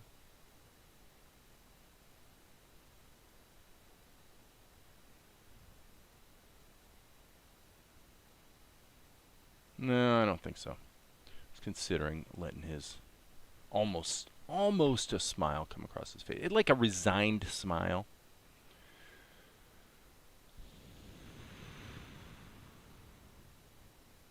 So what we're going to do is we're going to grab everything except his eye area. Like that. Control C. These drawings for the moment. I mean, I guess it won't hurt to leave it in there. This one, we're not going to be coming back to that, so that should be deleted. Okay. So, B key. Hey, Darren.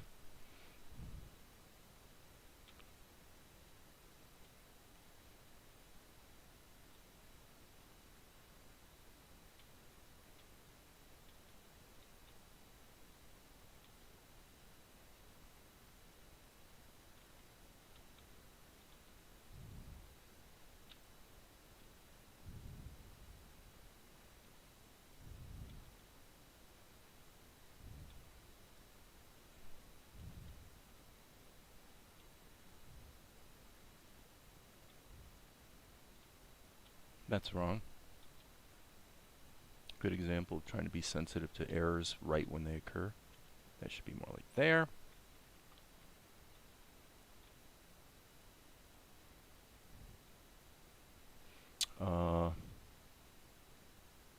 And clearly, this is looking better, but it's positioned wrong.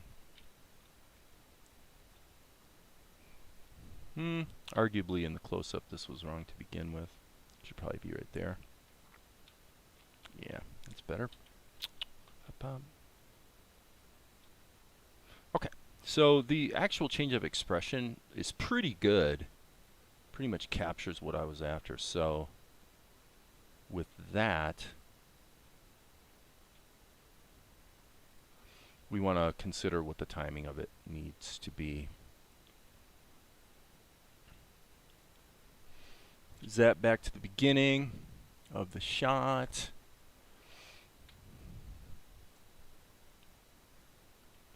Now, there's something I've always wondered.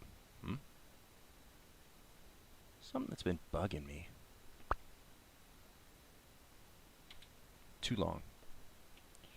Boom. Bop. Okay, so this, I'll hit the Alt up arrow.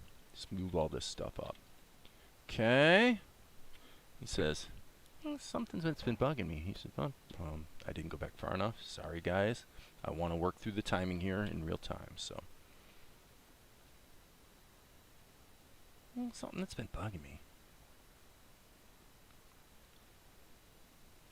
Okay. Not bad. Question. How about, let's turn the onion skins back on because I'm feeling a little bit of a shift here with the guy's head.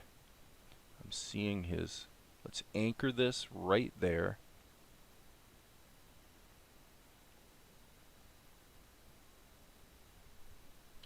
Same situation here, even further. That anchor point right there. Okay, let's see how that feels. It might be too much. Nope, that's about right. Okay, fine. Okay, so if we really wanted to play with the acting, I think this is what we do. We do something with his shoulders. So let's just go with that. So he's going to go, yeah, here, here, here. We're going to go, let me get the timing of it. Shoot, bomb, boom. Okay, yeah, so right here. Could probably do this way. Let's hit the S key. Hitting the control key.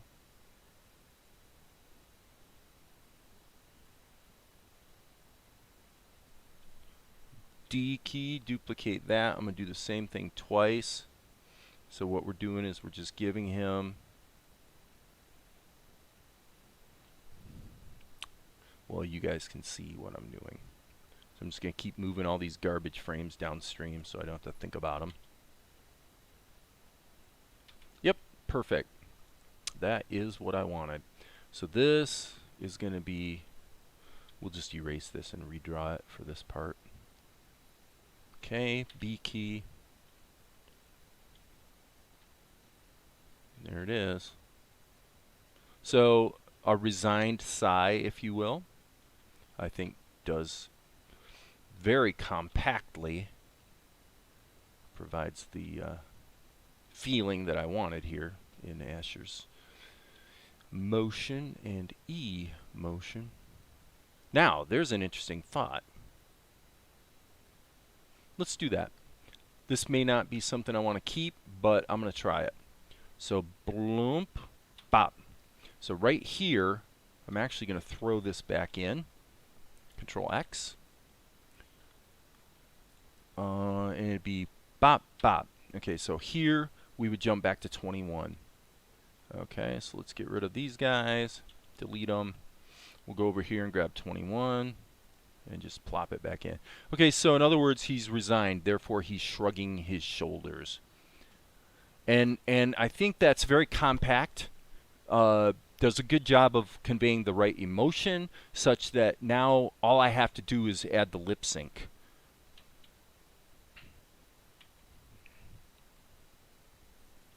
So his fingers are darting. I've always wondered about something. Something that's been bugging me.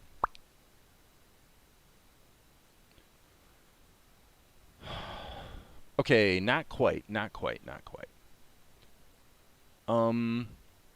me just get the timing of this to see if it works. I feel like it probably needs to be more brisk. I don't know if it belongs in there at all, but I'm going to still play with it. Okay, yeah. If we're going to have it in there, then we need to wait longer before it happens. So there it is. I'm going to say, let's give this about a second and a half, maybe about 12 frames. I always knew this day would come. Okay, that works. That works. Let me see if that's what the script says. Yeah. So all we got to do is put in his lip sync. And I would say we want to stop there on the scene as far as animation goes, because I always seem to regret it when I start putting more and more and more cuts into a single Opentoonz scene. And at this point, we've got actually quite a few shots baked into this one sequence. So, let Opentoonz save its work. And here we go. Beginning of the show. Oh, something I wondered. Something that's been kind of bugging me. I always knew this day would come. Okay.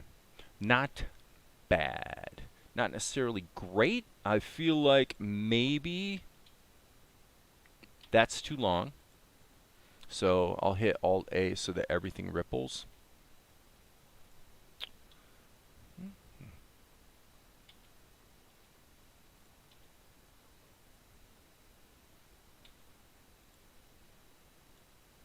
Still too long. Oh, I really am not sure. Boop.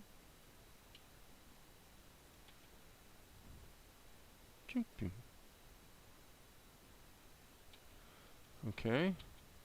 Now, are we cutting Jamel too late? Boom. Yeah, I think so. So I'm going to say, let's smack that up a few more frames.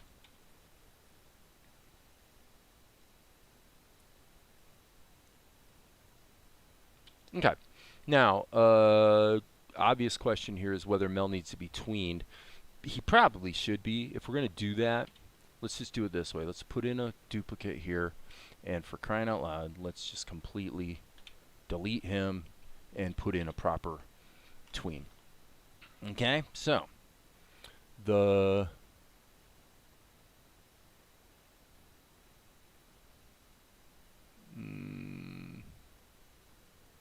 okay, it looks like his garment doesn't really change position, so I didn't think so. So let's just do a quick Tracy poo on that. Okay, yeah, and again, we're here in a situation where this particular frame has been scaled a bit, so my pencil is thinner than normal, which I don't really love, but okay. So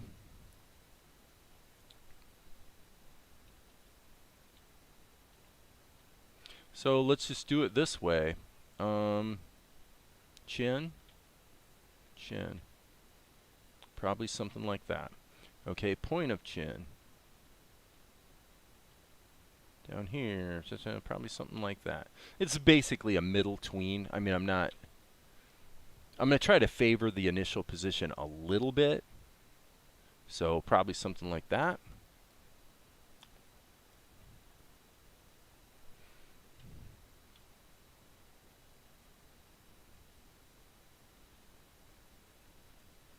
A little bit of a narrowing. Pull these guys in a little bit. Point here. Okay, so that's probably too much. Let me redo that. Again, this tween, I'm trying to favor the initial starting position a little bit more than the landing position. What I find is at 8 frames per second, it's not like a rule, but it generally turns out that at 8 frames a second, things tween better if you're only doing a 1 frame tween, if it favors the starting position. So you ease out slowly and then snap to the new position, if you will. So there's his eye. So we'll say something like that, I think. That feels about right to me. So we'll go ahead and move this. Slight move here on the headband.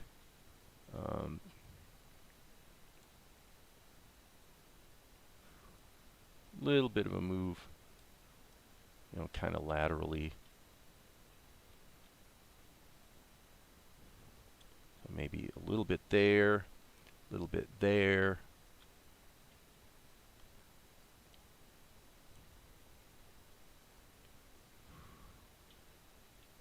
Yeah, I think that'll work. Okay, let's turn the skins off.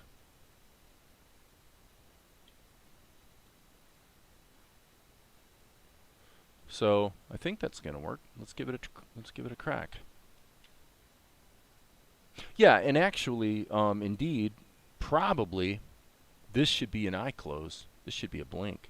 I think a blink. I sound like Dr. Seuss today. I think a blink.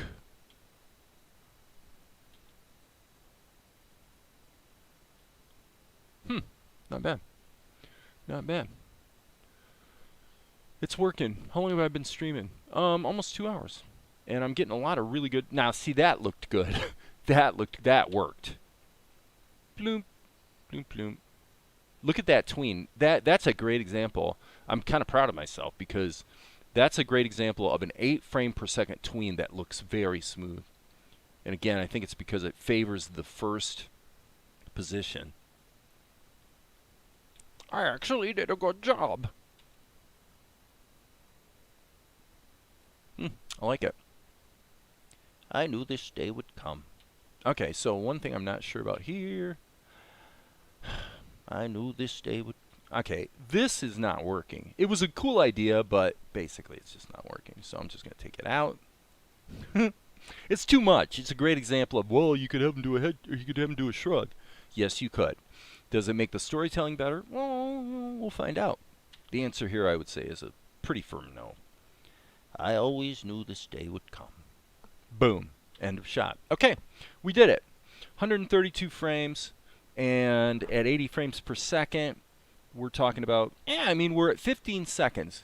So Awkward Penguin has a couple comments. 8 frames a second, does overshooting also help sell some movements? Okay, the basic rule I found with 8 frames per second animation is that anticipation and overshooting usually go out the window for one simple reason. If you put them in, the overall motion you're trying to animate winds up just taking too long. It makes everything start to become in slow motion. And so the snap and the life that you get at 12 frames per second, and obviously 24, when you do anticipation and overshooting, that's counterbalanced at 8 frames per second by the fact that everything happens half again slower than it does at 15 frames per second. So again, I would actually look at this as being a really good example of what 8 frame per second tweens should be, because what I've found repeatedly is when the tween favors the initial drawing and then snaps to the second, like for example, to your point, you could actually have another frame here where he, the head could do a little bounce back. You could let his hair settle, things like that. And over, what I found is a lot of times if you don't do too much, you go, well, it's okay, but it doesn't make it better. It doesn't make the cartoon better. It's just, it's just kind of more movement. And usually, I totally see the value of anticipation and overshoot and, recoil. All those things are really useful. But at 8 frames per second, usually, to put it a whole different way, is that the truth of the matter is that the speed that the frames are changing means that the recoil you would want to animate actually happened between these 2 frames. Right? Or happen, basically between this frame and an additional frame that you never see. I don't know if that makes sense, but the short answer is a lot of what you learn from Richard Williams, a lot of what you learn from Disney animation, The Illusion of Life, it's all wonderful, but a lot of it winds up backfiring at 8 frames per second because everything just seems to be happening in slow motion. And those effects, which are totally subconscious in terms of how your brain processes them in a 12 frame per second or greater show, that subconscious effect is lost because everything's happening so slow that you actually process it more consciously and it begins to intrude in the cartoon. So my argument in most cases is that this snap, simple and snappy, actually plays better most of the time. So that's my opinion. Other people may disagree. Usually faster, not the head tilt. Usually faster, not the head tilt. I'm not sure what that comment means. Usually faster, not the head tilt. So this shot without the tween looked okay, but it looked abrupt. With the tween, to me, it looks basically amazing. I mean, that's a really good looking tween right there. And it really confirms what I've kind of found along the way is that favoring the starting position is almost always the right choice. If you favor the ending position, then what you're going to get is a snap that eases into the final position, and that can work. That can be one way to do it. It's just more often than not what I've found at 8 frames per second is favoring the starting point. Seems to almost always be the right choice. So, others may disagree. Okay, so I think we're in a good place here. It's probably a good place to quit. Yeah, we're coming up on 2 hours. Usually faster movements for the overshoot like a punch. Yeah, well, and the whole thing is at 8 frames per second, if you're doing a punch, you're basically going to animate here and here, and there is no tween. Because if there is, again, it all starts slowing down so much that it looks stupid. It looks like this. You know, it doesn't look like a powerful punch at all. So I can see where you're coming from. I'd like to play more with 8 frames. Well, you know, and I chose to do it this way for 2 reasons. One was for economy, and the other one was to adhere to the basic aesthetics I was seeing in anime shows that I liked. Now, if you look at a show like Avatar: The Last Airbender, there's a lot animated in there that's actually at 12 frames per second. So, but if you look at Del Toro Quest, which you guys may not have heard of, I mean, it's kind of a little bit obscure nowadays, but and some other sort of animes that I like that aren't necessarily super well known or popular, there tends to be a fair amount that is 8 frames per second, and you know, it just informs your process, especially if you're going to do what I'm doing here. So, in other words, I am doing essentially full animation here. I mean, I'm really going ahead and drawing lots of tweens. Well, the workload starts to really pile up if you do that at 12 frames per second. I can economize a little bit here because I could ink his garment once. I could probably ink his head once and then just translate it, which is what I did with the pencil test. So there's ways to economize for sure. You could even go to the extreme of cutting his head off and putting it in a different level so that you can use the animation tools to move it around. But at the same time, what I've been finding increasingly lately is that I get better results when I go ahead and draw the tweens as opposed to using animation tools like the plastic tool or the just the animation tool for translations and rotations and whatnot. In other words, breaking it up into a puppet almost always looks worse, in my experience, than just doing it the sort of the Japanese anime way, where generally if things are moving, you're actually redrawing them, you know, like I did here. And if you're going to do that, 8 frames per second does help to keep the workload more manageable. Because basically, if things do snap, especially in an action show, the truth of the matter is they look just as good at 8 frames per second because everything's happening super fast anyway. So the main area where it becomes a problem is things like this, where actually things are moving slowly, because it's harder to make it look nice and smooth when it's going at 8 frames per second. So anyway, you know, like right here's a great example. I would definitely argue this, that the tweening here of his head, where I literally took the selection tool and just translated it, I just rotated his head, doesn't quite look quite as good as the tweening of his shoulder where I actually redrew it. Now, to be fair, this was not redrawn, but it was translated with deformation, so it technically was almost like redrawing it. So that's all opinion at the end of the day. Yeah, bottom line is, does your show look good? I'm going to run the scene one more time and then call it good for today.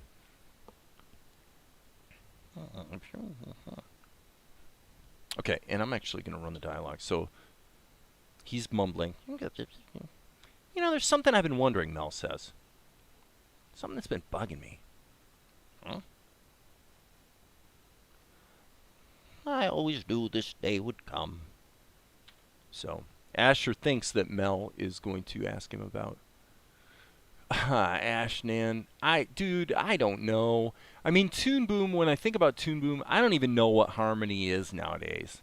I mean, when I was familiar with it, you know, and used a crack of it years ago just to check it out, it was basically a vector-based program, so it had a lot more in common in its DNA with Flash than it did with pixel-based programs like Opentoonz or Clip Studio Paint or TV Paint. So, better? I mean, you're going to find more... if your standard is broadcast, professional, successful shows, then I have to say that Toon Boom's better. because I'm pretty sure that there's more shows being produced for Nickelodeon or Cartoon Network using Harmony or the Toon Boom suite of applications, whatever they are nowadays. There's more shows being created with the Toon Boom family of software than with Opentoonz. So if that's your measure of what's better, no question, Toon Boom's better. In terms of the potential in the workflow, I guess you know what, I will say this. This might be an uneducated assessment. Zuko, will you please stop? He's over there chirping for no, I don't know why he's starting to chirp earlier today. He's probably telling me to wrap it up. Okay, this would be what I'd say to you. Okay, and then I'm going to wrap up with this today, Ashnan.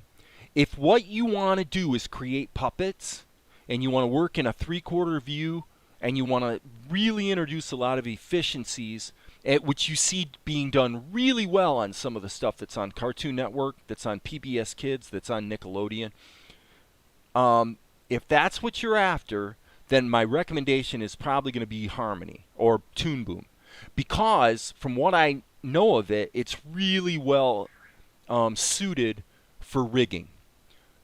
Can you do it all in Opentoonz? Yes. Is it clunky? Is there a bit of a learning curve? Is there a bit of some things that backfire where if I do it this way, it winds up costing me over here? Yes.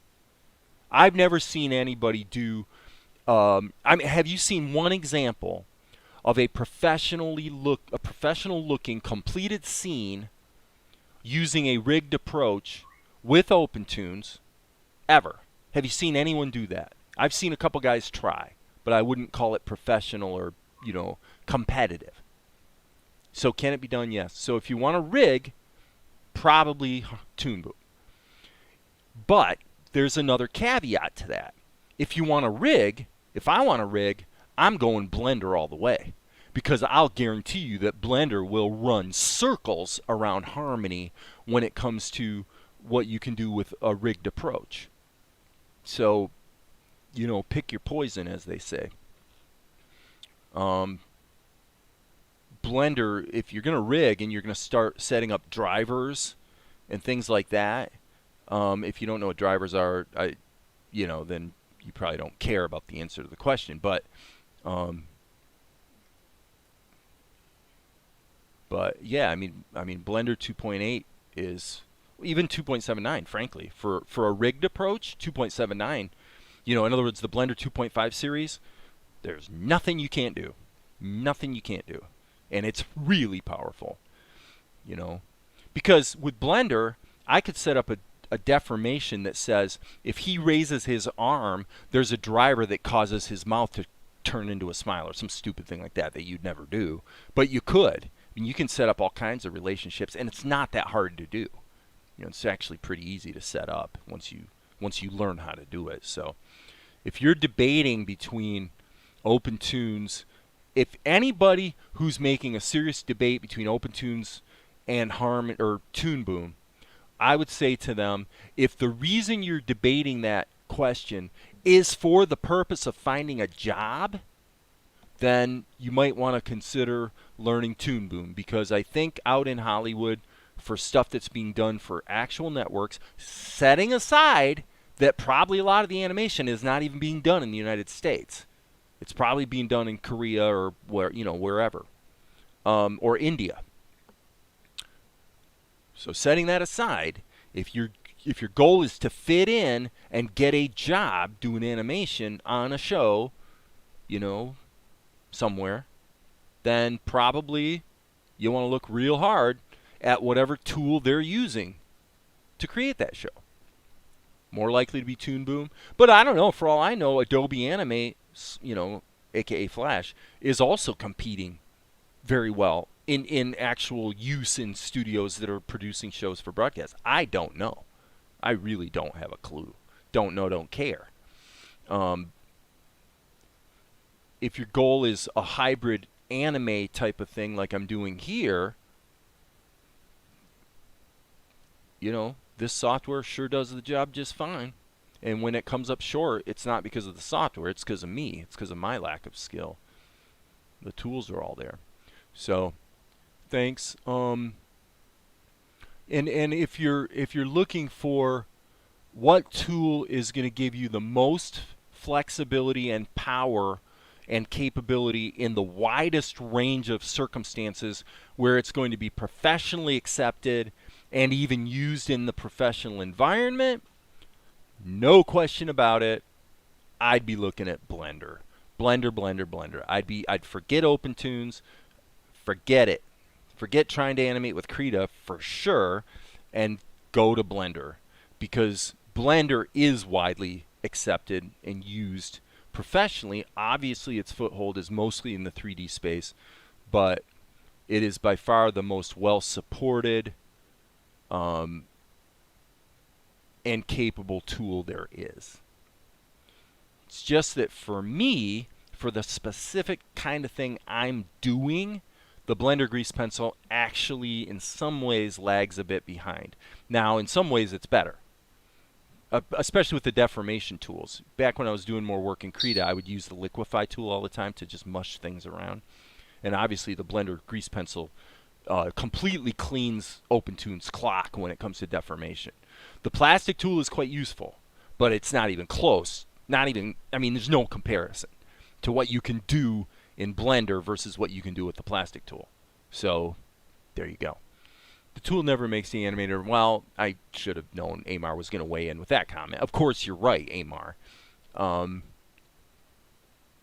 But you're not completely right, okay? Because there are differences in the tools, and there are capabilities that we discover we have the ability to tap into if we have the discipline and or the talent to utilize those tools.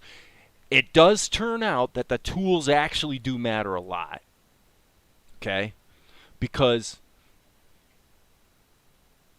especially in a situation where you're working on a deadline, or you have to fit into a group, or there's a lot of reasons why the tools matter. However, at the end of the day, the variable that makes the difference in whether my work is good or not is what Amar says. It just boils down to me. It really boils down to discipline. It boils down to one thing I've looked at a lot today. You guys have witnessed it, is being very vigilant as you're working along here, and you're just building this up, going forward, and you're being really, really vigilant to see when things go wrong and it doesn't feel right. When it goes wrong, you've got to stop and fix it. It's what I really call engineering. It isn't even art. It's engineering. It's you're trying to create something here that creates a feeling, creates an emotion, looks a certain way. And if you are sensitive to in other words, I trust you. Whoever you are out there watching this, I believe in you. Your instincts are not bad. You know when it's not looking right. And then what you do is you talk yourself out of that. You talk yourself out of the fact that you're, for a host of reasons, maybe because you're afraid you'll fail if you try, you don't have the skill. Maybe you talk yourself out of it because it's going to take too long and you're eager to get a finished result. Believe me, I've done it all. I understand all of those emotions. You can't do that. You need to stop and fix it now. When your gut tells you this is not right, stop and do whatever the hell you have to do to make it right. If you do that one thing, that will do more for you going forward in your aspirations as an animator than any other thing I could tell you. There's nothing else I could tell you that is as useful as that advice. Be vigilant. Don't be in denial of what your gut is telling you. When you post a little 7-second animation on YouTube where a guy goes like this and it's completely unrealistic motion, but boy, you made a move, but you know it's crap. No one's ever going to want to put that in a show. You know that. You know. Stop yourself. Think real hard about why the stuff that looks good, and make yourself fix it now. Don't wait. Don't rationalize it. Don't explain it away. Fix it. Because guess what? That's what an employer is going to tell you to do. Right? Ashnan, you go ahead and you learn harmony, and then, Lord, miracle of miracles, you get a job working on the latest, coolest show that you love. Well, your employer's not going to dick around with you. You either got it or you don't. So when I was talking about this little transition here, this was really important. It's like this has to look right. When he turns his head, it has to look right. And I've had, believe me guys, I've been as guilty as anybody. There have been many times where I've done something like this half-assed and I haven't fixed it. I've learned the hard way over and over. No, don't do that. Stop, fix it now. And if it's not right because your capabilities aren't to the level where you can fix it, tough luck. Try again. Do whatever you have to do to make it look up to the level you know in your heart and your mind it needs to be.